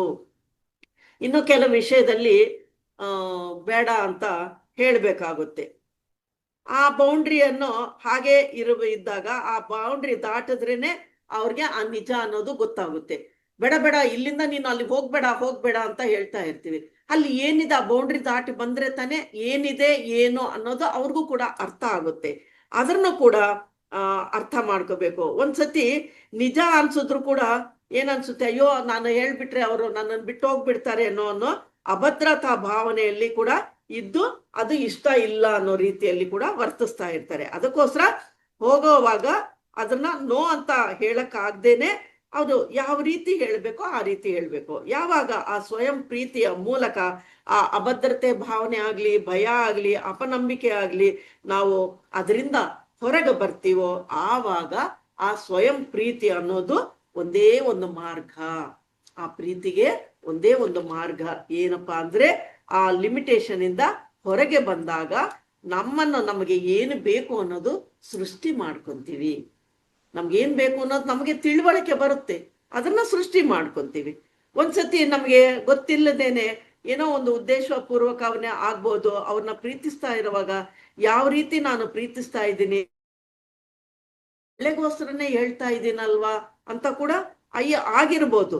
ಆದ್ರೆ ಒಳ್ಳೆ ಉದ್ದೇಶ ಆದ ಮಾತ್ರಕ್ಕೆ ನಾವು ಅಷ್ಟು ಪ್ರೀತಿಸ್ತಾ ಇದೀವಿ ಅನ್ನೋದು ಕೂಡ ಸರಿ ಇಲ್ಲ. ಅಪರಿಮಿತವಾಗಿ ಪ್ರೀತಿಸ್ತಾ ಇದೀವಿ ಅನ್ನೋದು ಅವ್ರನ್ನ ಕಂಟ್ರೋಲ್ ಮಾಡ್ದಂಗೆ ಇರುತ್ತೆ. ಅದರಿಂದ ಏನಾಗುತ್ತೆ, ನಮ್ಮಲ್ಲಿ ಒಳಗಡೆ ಭಯ ಅನ್ನೋದು ಇರುತ್ತೆ. ಅದರಿಂದ ಅವ್ರನ್ನ ಕಂಟ್ರೋಲ್ ಮಾಡ್ತಾ ಇರ್ತೀವಿ. ಅರೆ ಅಲ್ಲಿ ಏನಕ್ಕಪ್ಪ ಹೋಗ್ತೀಯಾ, ನಿನ್ಗೆ ಒಳ್ಳೇದಾಗೋದಿಲ್ಲ ಅಂತ ಹೇಳಿದಾಗ ಅದು ಅವ್ರಿಗೆ ಇಷ್ಟ ಇಲ್ಲದೆ ಇರ್ಬೋದು. ನಾವು ಅದನ್ನ ಸಹಾಯ ಮಾಡ್ತಾ ಇದ್ದೀವಿ ಅಂತ ನಾವು ಅನ್ಕೋಬಹುದು. ಅದು ಸಹಾಯ ಆಗೋದಿಲ್ಲ, ಅವ್ರಿಗೂ ಕೂಡ ತೊಂದರೆ ಕೊಟ್ಟಂಗೆ, ಬಾಧೆ ಕೊಟ್ಟಂಗೆ ಆಗುತ್ತೆ. ಅದಕ್ಕೆ ಇನ್ನು ಏನ್ ಹೇಳ್ತಾರೆ ಅಂದ್ರೆ, ಈ ಪ್ರೀತಿ ಅನ್ನೋದಕ್ಕೆ 3 ಬೇರುಗಳು ಇದೆ. ಏನ ಬೇರುಗಳು ಅಂದ್ರೆ, ಮೈಂಡ್ಫುಲ್ನೆಸ್ ಅರಿವು ಅನ್ನೋದೊಂದು, ಡೀಪ್ ಲಿಸನಿಂಗ್ ಅಂತರದಿಂದ ಕೇಳೋದು, ಲವಿಂಗ್ ಸ್ಪೀಚ್ ಮಾತುಗಳಲ್ಲಿ ಪ್ರೀತಿ ಇರಬೇಕು. ಈ 3 ಕೂಡ ಮೂಲಕ್ಕೆ ಬೇರು ಆ ಪ್ರೀತಿಗೆ ಅಂತ ಹೇಳ್ತಾರೆ. ಅಂದ್ರೆ ಮೈಂಡ್ಫುಲ್ನೆಸ್ ಅನ್ನೋದು ಎಷ್ಟು ಮುಖ್ಯ ಅಂದ್ರೆ, ಬೇರೆಯವರು ಏನು ಹೇಳ್ತಾ ಇದ್ರು ನಾವು ಅರಿವಿನಿಂದ ಇದೀವಾ ಇಲ್ವಾ ಅನ್ನೋದು ಗಮನಿಸ್ಬೇಕು. ಯಾವುದೇ ಒಂದು ಸಂಘಟನೆ ನಡೆದಾಗ್ಲೂ ಕೂಡ ನಮ್ಗೆ ಇಷ್ಟ ಆಗಿರ್ಬೋದು, ಆಗದೆ ಇರ್ಬೋದು, ನಮ್ಗೆ ಕೋಪ ಆಗಿರ್ಬೋದು. ಆ ಸಮಯದಲ್ಲಿ ನಾವು ಯಾವ ರೀತಿ ರಿಯಾಕ್ಟ್ ಆಗ್ತಾ ಇದ್ದೀವಿ ಅಂದಾಗ ಅಲ್ಲಿ ಗೊಂದಲ ಶುರುವಾಗುತ್ತೆ, ಗಲಾಟೆ ಶುರುವಾಗುತ್ತೆ. ಯಾವಾಗ ನಾವು ಆ ಪ್ರೀತಿಯಿಂದ ಇರಬೇಕು ಅನ್ಕೊಂಡಿರ್ತೀವೋ, ನಮ್ಗೆ ಗೊತ್ತಿಲ್ಲದೇನೆ ಆಗ ಏನಾಗುತ್ತೆ, ಆ ಗೊಂದಲದಲ್ಲಿ ಸಿಕ್ಕಾಕೊಂಡ್ಬಿಡ್ತೀವಿ. ಅದರಿಂದ ಅಲ್ಲಿ ಅರಿವೆ ಅನ್ನೋದು ಮಿಸ್ ಆಗಿದೆ. ಒಂದೊಂದ್ಸತಿ ನಾವು ಮಾತಾಡ್ತಾನೆ ಇರ್ತೀವಿ, ಕೋಪ ಬಂದ್ಬಿಡುತ್ತೆ. ಅರೆ ನಾನು ಇಷ್ಟು ಹೇಳ್ತಾ ಇದ್ದೀನಿ, ಯಾಕೆ ನೀವು ಹಿಂಗ್ ಮಾಡ್ಕೊಂಡ್ರು ಅಂತ ಅಂದಾಗ ಆ ಸಿಚುವೇಶನ್ ಅಲ್ಲಿ ಅರಿವು ಅನ್ನೋದೊಂದು ಪಾಯಿಂಟ್ ಮಿಸ್ ಆಯ್ತು ಅಂದ್ರೆ ತಾರಾಸ್ಥಾಯಿಗೆ ಏರ್ತದೆ. ಹಾಗೇನಾಗುತ್ತೆ, ನಾವ್ ಎಷ್ಟೋ ಪ್ರೀತಿಯಿಂದ ಕೊಡ್ತಾ ಇದ್ದು ಅಂದ್ರೂ ಕೂಡ ಅಲ್ಲಿ ಅರಿವು ಅನ್ನೋದು ಇರ್ಬೇಕು. ಅಂದ್ರೆ ಯಾವಾಗ್ಲೂ ಕೂಡ ನಾವು ಎದುರಿಗೆ ಮಾತಾಡುವಾಗ ಆ ಶ್ವಾಸವನ್ನು ಗಮನಿಸಿ ಅರಿವಿನಿಂದ ಇದ್ದು ಸ್ವಲ್ಪ ಸಮಯ ಆದ್ಮೇಲೆ ಆ ರಿಯಾಕ್ಟ್ ಆಗೋಕೆ ಮೊದಲು ಆ ರೆಸ್ಪಾಂಡ್ ಮಾಡ್ತೀವಿ, ಪ್ರಯತ್ನವನ್ನು ಮಾಡ್ತೀವಿ. ಹಾಗಲ್ಲಪ್ಪ, ನೀವು ಎಲ್ಲಿಗೆ ಹೋಗ್ತಾ ಇದ್ದೀರಾ, ಒಂದು ವಿಷಯ ತಿಳಿಸಿದ್ರೆ ಚಂದಾಗಿರುತ್ತಲ್ಲ ಅಂತ ರೆಸ್ಪಾಂಡ್ ಮಾಡ್ತೀವಿ. ಅವಾಗ ಸಮಾಧಾನದಿಂದ ಮಾತಾಡ್ತೀವಿ. ಅದರಿಂದ ಆ ರಿಯಾಕ್ಟ್ ಆಗೋದಕ್ಕೂ ಆ ರೆಸ್ಪಾಂಡ್ ಮಾಡೋದಕ್ಕೂ ವ್ಯತ್ಯಾಸ ಏನು ಅಂದ್ರೆ, ನಾವು ಬೇಗನೆ ಮಾತಾಡ್ಬಿಡ್ತೀವಿ. ಅವ್ರು ಹೇಳ್ತಿದ್ದಾಗ್ಲೇ ಪೂರ್ತಿ ಕೇಳಿಸ್ಕೊಳ್ಳೋದು ಇಲ್ಲ, ಮಾತಾಡ್ಬಿಡ್ತೀವಿ. ಆಗ ಎದುರುಗಿರೋರಿಗೆ ಏನಾಗುತ್ತೆ, ಆ ಮಾತುಗಳು ಅನ್ನೋದು ರಿಯಾಕ್ಟ್ ಆಗ್ಬಿಡ್ತಾರೆ ಅವರು ಕೂಡ. ಅದರಿಂದ ಇದು ಏನಾದ್ರೂ ಹೇಳ್ಬೇಕು ಅಂದಾಗ ನಿಧಾನವಾಗಿ ಪ್ರಶಾಂತವಾಗಿ ಹೇಳೋದು, ಅದು ರೆಸ್ಪಾನ್ಸಿಬಿಲಿಟಿ ಅಂತ ಹೇಳ್ತೀವಿ. ಅದಕ್ಕೆ ಒಂದು ಎಕ್ಸಾಂಪಲ್, ಮಕ್ಕಳು ಟಿವಿ ನೋಡ್ತಾ ಇರ್ತಾರೆ. ಏನಪ್ಪ ದಿನ ಪೂರ್ತಿ ಟಿವಿ ನೋಡ್ತಾ ಇರ್ತೀರಾ ಅಂತ ಹೇಳೋದು ಸರಿ ಇರುತ್ತಾ, ರಿಯಾಕ್ಟ್ ಆಗೋದು? ಅಥವಾ ಇಲ್ಲಪ್ಪ ನಾನಿಲ್ಲಿ ಧ್ಯಾನ ಮಾಡ್ತಾ ಇದ್ದೀನಿ, ಸ್ವಲ್ಪ ಸಮಯ ಆದ್ಮೇಲೆ ನೀನ್ ಟಿವಿ ನೋಡ್ಕೋ ಅಂತ ಹೇಳಿದಾಗ ಹೇಗಿರುತ್ತೆ, ಅದು ರೆಸ್ಪಾಂಡ್ ಆಗುತ್ತೆ. ಅದರಿಂದ ನಾವು ಓಕೆ, ನನಗೂ ಅರ್ಥ ಆಗುತ್ತೆ, ಈ ವಿಷಯ ಎಲ್ಲ ಬಾಧೆಯನ್ನು ಕೊಡೋದಿಲ್ಲ ಅನ್ನೋ ರೀತಿಯಲ್ಲಿ ಆ ಪ್ರಯತ್ನ ಮಾಡ್ತಾ ಇದೀವ, ಅಥವಾ ಅವ್ರಿಗೆ ಅವಶ್ಯಕತೆ ಇದ್ದಾಗ ನಾವು ಅದನ್ನ ಆ ಪ್ರಯತ್ನವನ್ನು ಮಾಡ್ತಾ ಇದೀವ ಅನ್ನೋದು ಎರಡು ಕೂಡ ವ್ಯತ್ಯಾಸ ಅನ್ನೋದು ನೋಡ್ಬೇಕು. ಅಂದ್ರೆ ರಿಯಾಕ್ಷನ್ ಅಲ್ಲಿ ನಾನು ಎಷ್ಟು ಮಾಡಿದ್ರು ನಿನ್ ಕಡಿಮೆನೆ ಅನ್ನೋದು ರಿಯಾಕ್ಷನ್ ಆಗುತ್ತೆ ಅಂತ, ನಿಜವಾಗ್ಲೂ ನನಗೀಗ ಸಮಯ ಅವಶ್ಯಕತೆ ಇದೆ ಅಂತ ನಿಧಾನವಾಗಿ ರೆಸ್ಪಾಂಡ್ ಮಾಡೋದು ಹೇಗಿರುತ್ತೆ. ಅದಕ್ಕೆ ನಾವು ಯಾವ ರೀತಿ ಹೇಳಬೇಕು, ಯಾವ ರೀತಿ ಇರಬೇಕು ಅನ್ನೋದು ಅಲ್ಲಿ ಮೈಂಡ್ಫುಲ್ನೆಸ್ ಆಗಿ ಇದೆಯಾ. ಡೀಪ್ ಲಿಸನಿಂಗ್ ಅನ್ನೋದು ಯಾಕೆ ಈ ರೂಟು ಅಂತ ಕೇಳ್ತಾರೆ ಅಂದ್ರೆ, ಯಾವಾಗ ನಾವು ಏನು ಮಾಡ್ತಾ ಇದ್ದೀವಿ ಅಂದ್ರೆ, ಹೊರಗೆ ಹೇಳ್ತಾ ಇದ್ದೀವ ಅಂದಾಗ ಅದರ ಹಿಂದೆ ಅಂತರವನ್ನು ಗಮನಿಸಬೇಕಾಗುತ್ತೆ. ಅಥವಾ ಹೌದು ಅಂತ ಹೇಳಿದಾಗ ಫೀಲ್ ಆಗ್ತಾರೇನೋ ಅನ್ನೋದು ಆಗುತ್ತೆ. ಅದಕ್ಕೆ ಡೀಪ್ ಲಿಸನಿಂಗ್ ಅಲ್ಲಿ ಅಂದ್ರೆ ಅಂತರದಲ್ಲಿ ನಾವು ಕೇಳ್ತಾ ಇದೀವ, ಆಳವಾಗಿ ನಾವು ಕೇಳ್ತಾ ಇದೀವ ಅನ್ನೋದು ಇಲ್ಲಿ ಮಾಡಿ ಅಂತ ಕೂಡ ಹೇಳ್ತಾರೆ. ಅದಕ್ಕೆ ರಿಯಾಕ್ಟ್ ರೆಸ್ಪಾಂಡ್ಗೆ ಅನ್ನೋದಕ್ಕೆ ಇಲ್ಲಿ ಚೆನ್ನಾಗಿ ಅರ್ಥ ಮಾಡ್ಕೋಬೇಕು. ಅವ್ರು ಏನ್ ಹೇಳ್ತಾ ಇದ್ದಾರೆ ಅನ್ನೋದನ್ನ ಪೂರ್ತಿ ಕೇಳಬೇಕು, ಅಲ್ಲಿ ಟೈಮ್ ಕೊಡಬೇಕು. ಅದು ಕೊಟ್ಟಿಲ್ವಾ, ಟಿವಿ ನೋಡ್ತಾ ಇದೀಯಾ, ಅದ್ರ ಹಿಂದೆ ಏನಾಗ್ತಾ ಇದೆ ಕಾರಣ ಅನ್ನೋದು ಅಲ್ಲ, ಅವ್ರಿಗೆ ತೊಂದರೆ ಆಗ್ತಾ ಇದೆ ಅನ್ನೋದು ಅಲ್ಲ, ಅವರು ಒಬ್ಬಂಟಿಯಾಗಿದ್ದಾರೆ ಅನ್ನೋ ಫೀಲಿಂಗು ಇದೆ. ಅದರಿಂದ ಆ ಭಯದಿಂದ ಕೂಡ ಆಗಿರ್ಬೋದು ಅಂತ ಕೂಡ ಹೇಳ್ತಾರೆ. ಈ ರೀತಿ ಎಷ್ಟೋ ಭಾವನೆಗಳು ಇರ್ಬೋದು. ಆ ಭಾವನೆಗಳನ್ನು ಎಷ್ಟುವರೆಗೂ ನಾವು ಅರ್ಥ ಮಾಡ್ಕೊಂತೀವೋ, ಎಲ್ಲಿವರೆಗೂ ಅವರನ್ನ ಹೇಳೋದನ್ನ ಕೇಳ್ತೀವಿ, ಅದನ್ನ ಅರಿವಿನಿಂದ ಹೇಳೋ ಮಾತುಗಳನ್ನು ನಾವು ಕೇಳಬೇಕು. ಆಗ ನಮಗೆ ಗೊತ್ತಾಗುತ್ತೆ. ಆ ರೀತಿ ನಾವು ಕೇಳ್ಕೋಬೇಕು. ಅಥವಾ ಮಾತಾಡಿದಾಗ ರಿಯಾಕ್ಟ್, ರೆಸ್ಪಾಂಡ್ ಎರಡರ ಮಧ್ಯ ಆ ವ್ಯತ್ಯಾಸವನ್ನು ಗಮನಿಸ್ಬೇಕು. ಇನ್ನು ಮೂರನೇದು ಲವ್ ಸ್ಪೀಚ್, ಅಂದ್ರೆ ಪ್ರೇಮ ಪೂರ್ವಕವಾಗಿ ಆ ಯಾವ ಭಾವನೆಗಳಲ್ಲಾಗಲಿ ಆ ಮಾತಾಡೋದು ಇರಬೇಕು. ಆ ಭಾವನೆಗಳು, ಆ ಸಂಭಾಷಣೆ ಅನ್ನೋದು ಯಾವಾಗ ಅರಿವಿನಿಂದ ಇರ್ತೀವೋ ಆಗ ಸರಿಯಾದ ರೀತಿಯಲ್ಲಿ ನಾವು ಕೇಳಿಸ್ಕೊಂತೀವಿ. ಮೈಂಡ್ಫುಲ್ನೆಸ್ ಆಗಿ ಕೇಳಿ ರೆಸ್ಪಾಂಡ್ ಆಗ್ತೀವಿ.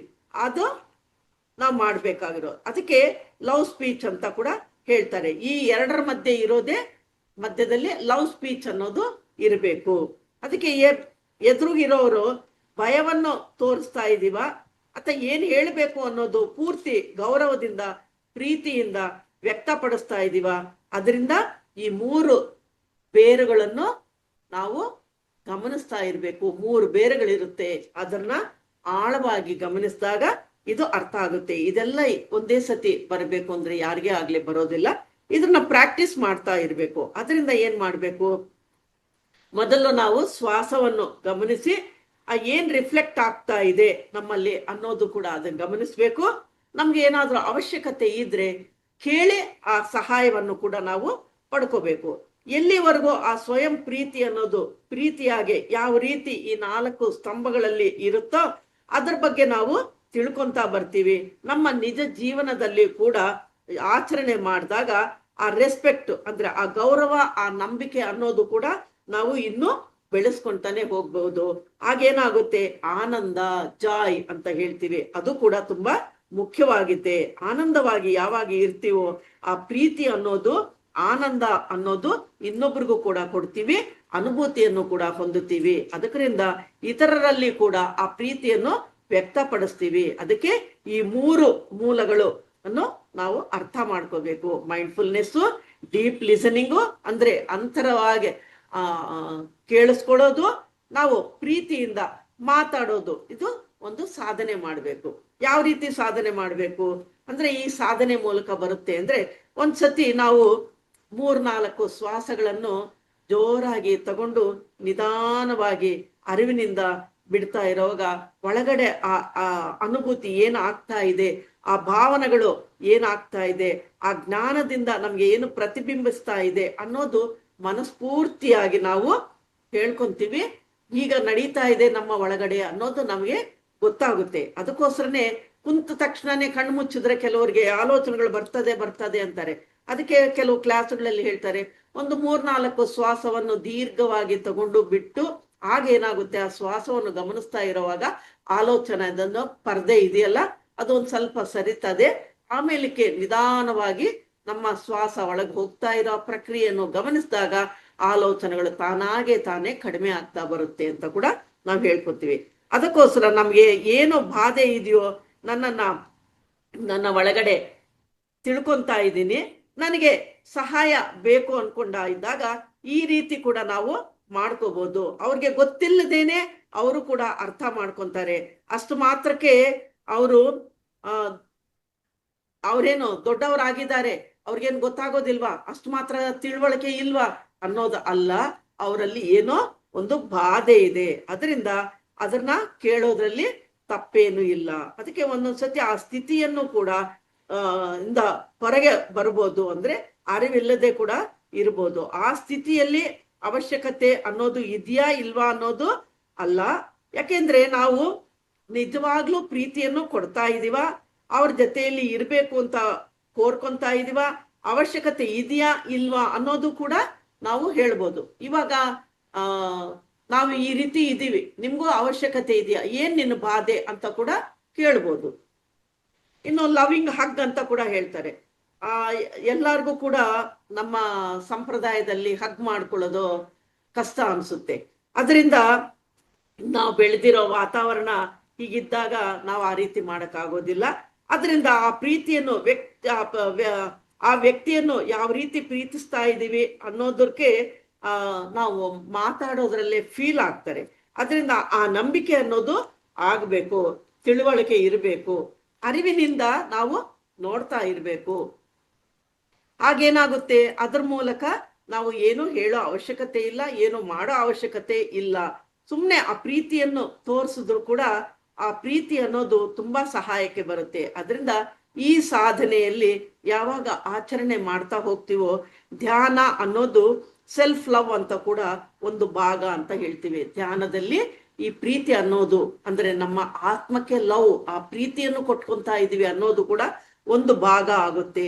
ಇದೇ ರೀತಿ ಸೆಲ್ಫ್ ಲವ್ ಅನ್ನೋದು ಹೆಚ್ಚು ಹೆಚ್ಚಾಗಿ ನಾವು ಬೆಳೆಸ್ಕೊಂತ ಇದ್ದಾಗ ನಮ್ಮ ಮೇಲೆ ನಮಗೆ ಎಷ್ಟೋ ಶ್ರದ್ಧೆಯನ್ನು ಪಡ್ಕೊಂತೀವಿ. ಒಂದು ಆಹಾರವನ್ನು ತಗೊಳ್ಳೋದಾಗ್ಲಿ, ವ್ಯಾಯಾಮ ಮಾಡೋದಾಗ್ಲಿ, ಧ್ಯಾನ ಮಾಡೋದಾಗ್ಲಿ, ಯಾವ ಸಮಯವನ್ನು ಯಾವ ರೀತಿ ಉಪಯೋಗಿಸ್ಕೊಂತ ಇದೀವಿ ಅನ್ನೋದನ್ನ, ಆ ಲಿಮಿಟೇಷನ್ಸ್ ಅನ್ನೋದು ಇಟ್ಕೊಳ್ಳೋ ಕೆಲಸವೇ ಇರೋದಿಲ್ಲ. ಅದನ್ನ ಆ ಬೌಂಡ್ರೀಸ್ನ ಇಟ್ಕೊಳ್ಳೋದ್ರಿಂದ ಆ ಗೌರವ ನಂಬಿಕೆಯನ್ನು ಡೆವಲಪ್ ಮಾಡ್ಕೊಂತ ಇರ್ತೀವಿ. ಅದನ್ನ ಬೆಳೆಸ್ಕೊಂತ ಇರುವಾಗ ಆ ಸ್ವಯಂ ಪ್ರೀತಿ ಅನ್ನೋದು ಸಂಪೂರ್ಣವಾಗಿ ಅನುಭೂತಿ ಹೊಂದುತ್ತೀವಿ. ಅದನ್ನ ನಿಜವಾದ ಪ್ರೀತಿ ಅನ್ನೋದು. ಇನ್ನು ನಾವು ಹೊಂದುತ್ತಾ ಇರ್ತೀವಿ ನಿಜವಾದ ಪ್ರೀತಿಯನ್ನು, ಇತರರಿಗೂ ಕೂಡ ಕೊಡ್ತಾ ಇರ್ತೀವಿ. ಅಂದ್ರೆ ಪ್ರೀತಿ ಅನ್ನೋದು ಯಾವಾಗ ಇದು ಸರಿ ಅನ್ನೋದು ನಮ್ಮ ಅಂತರದಿಂದಾನೇ ಪ್ರಾರಂಭ ಆಗಬೇಕು. ಆಗ ನಮ್ಮ ಜೀವನದಲ್ಲಿ ನಾವು ಆನಂದವಾಗಿರ್ತೀವಿ, ಬೇರೆಯವ್ರನ್ನು ಕೂಡ ಆನಂದವಾಗಿರೋದಕ್ಕೆ ಅವಕಾಶವನ್ನು ನೀಡ್ತೀವಿ. ಅದಕ್ಕೆ ಇದೆಲ್ಲವೂ ಕೂಡ ತಿಳ್ಕೊಳ್ಳೋದು ಹೆಚ್ಚು ಅಲ್ಲ, ಕ್ಲಾಸ್ಗಳಲ್ಲಿ ಕುಂತ ತಕ್ಷಣ ಅದನ್ನ ಆಚರಣೆಗೆ ಬರಬೇಕು. ನಾನು ತಪ್ಪುಗಳು ಸಾಮಾನ್ಯವಾಗಿ ನಡೀತದೆ, ಇಲ್ಲ ಅಂತ ಅಲ್ಲ, ಅದನ್ನ ಗಮನಿಸಿ ನಾನು ಈ ತರ ಮಾತಾಡಬಾರ್ದಾಗಿತ್ತಲ್ಲ ಅಂತ ಅರಿವಿನಿಂದ ಇದ್ದಾಗ ತಕ್ಷಣಕ್ಕೆ ನಾವು ಅದರಿಂದ ನಾವು ಹೊರಗೆ ಬರ್ತೀವಿ, ತಪ್ಪು ಮಾಡೋದಿಲ್ಲ. ಮೊದ್ಲು ಏನಾಗ್ತಿತ್ತು, ಯಾರಾದ್ರೂ ಏನಾದ್ರೂ ಹೇಳಿದ್ರೆ ನಾವು ಅಳ್ತಾ ಇರ್ತೀವಿ, ಇಲ್ಲ ಎದುರಿಸ್ತಾ ಇರ್ತೀವಿ, ಹೋರಾಡ್ತಾ ಇರ್ತೀವಿ, ಇಲ್ಲ ಓಡೋಗ್ತಾ ಇರ್ತೀವಿ. ಈಗ ಏನ್ ಮಾಡ್ತೀವಿ, ಧ್ಯಾನಕ್ಕೆ ಬಂದ ಮೇಲೆ, ಈ ಜ್ಞಾನವನ್ನು ಪಡ್ಕೊಂಡ ಮೇಲೆ ನಿಧಾನಕ್ಕೆ 1 ವರ್ಷ ಅಳ್ತೀವ, ಅದನ್ನ ಕ್ರಮೇಣ ತಿಂಗಳ ಅಳ್ತೀವ, ಕ್ರಮೇಣ ದಿನಗಳ, ಗಂಟೆಗಳ, ಈಗೇನಾಗುತ್ತೆ, ನಮ್ಮ ಜ್ಞಾನವನ್ನು ಬೆಳೆಸ್ಕೊಂತ ಇರುವಾಗ ಸಾಧನೆ ಮೂಲಕ ಆಗೇನಾಗುತ್ತೆ, ಆ ಕ್ಷಣದಲ್ಲಿ ಆ ಅರಿವಿನಿಂದ ಅದನ್ನ ಅಲ್ಲಿಗೇನೆ ಅಳಸಾಕೊಂಡ್ಬಿಡ್ತೀವಿ, ಆನಂದವಾಗಿರ್ತೀವಿ. ಆ ಪ್ರೀತಿಯನ್ನು ಕೂಡ ನಾವು ಹಂಚುತ್ತಾ ಇರ್ತೀವಿ. ಬೇರೆಯವ್ರಿಗೂ ದುಃಖ ಕೊಡೋದಿಲ್ಲ, ನಾವು ದುಃಖವನ್ನು ಪಡೋದು ಇಲ್ಲ. ಈ ರೀತಿ ಆ ಪ್ರೀತಿಯನ್ನು ನಾವು ಯಾವ ರೀತಿ ಕೊಡಬೇಕು ಅನ್ನೋದ್ರ ಬಗ್ಗೆ ವಿಶೇಷವಾಗಿ ಥಿಚ್ ನಾಟ್ ಮಾಂಕ್ ಅವರು ತಿಳಿಸ್ಕೊಟ್ಟಿದ್ದಾರೆ. ಈ ಅವಕಾಶವನ್ನು ನೀಡಿರೋದಕ್ಕೆ ಮಹಾವತಾರ್ ಫೌಂಡೇಶನ್ ಅವರಿಗೆ ಧನ್ಯವಾದಗಳನ್ನು ತಿಳಿಸುತ್ತಾ, ಈ ಆರ್ಗನೈಸರ್ಸ್ ಯಾರ್ಯಾರು ಏನೇನು ಕೆಲಸ ಮಾಡ್ತಿದ್ದಾರೆ ಅವ್ರಿಗೂ ಕೂಡ, ಇಲ್ಲಿ ಕೇಳಿಸ್ಕೊಂತ ಇರೋವ್ರಿಗೂ, ಹಾಗೆ ಈ ಜ್ಞಾನವನ್ನು ನನಗೆ ತಿಳಿಸ್ಕೊಟ್ಟಿದ್ದ ಬ್ರಹ್ಮರ್ಷಿ ಪಿತಾಮಹ ಪತ್ರಿಜಿ ಅವ್ರಿಗೂ ಹೃತ್ಪೂರ್ವಕವಾಗಿ ಧನ್ಯವಾದಗಳು, ನಮಸ್ಕಾರಗಳು. Thank you, thank you, thank you.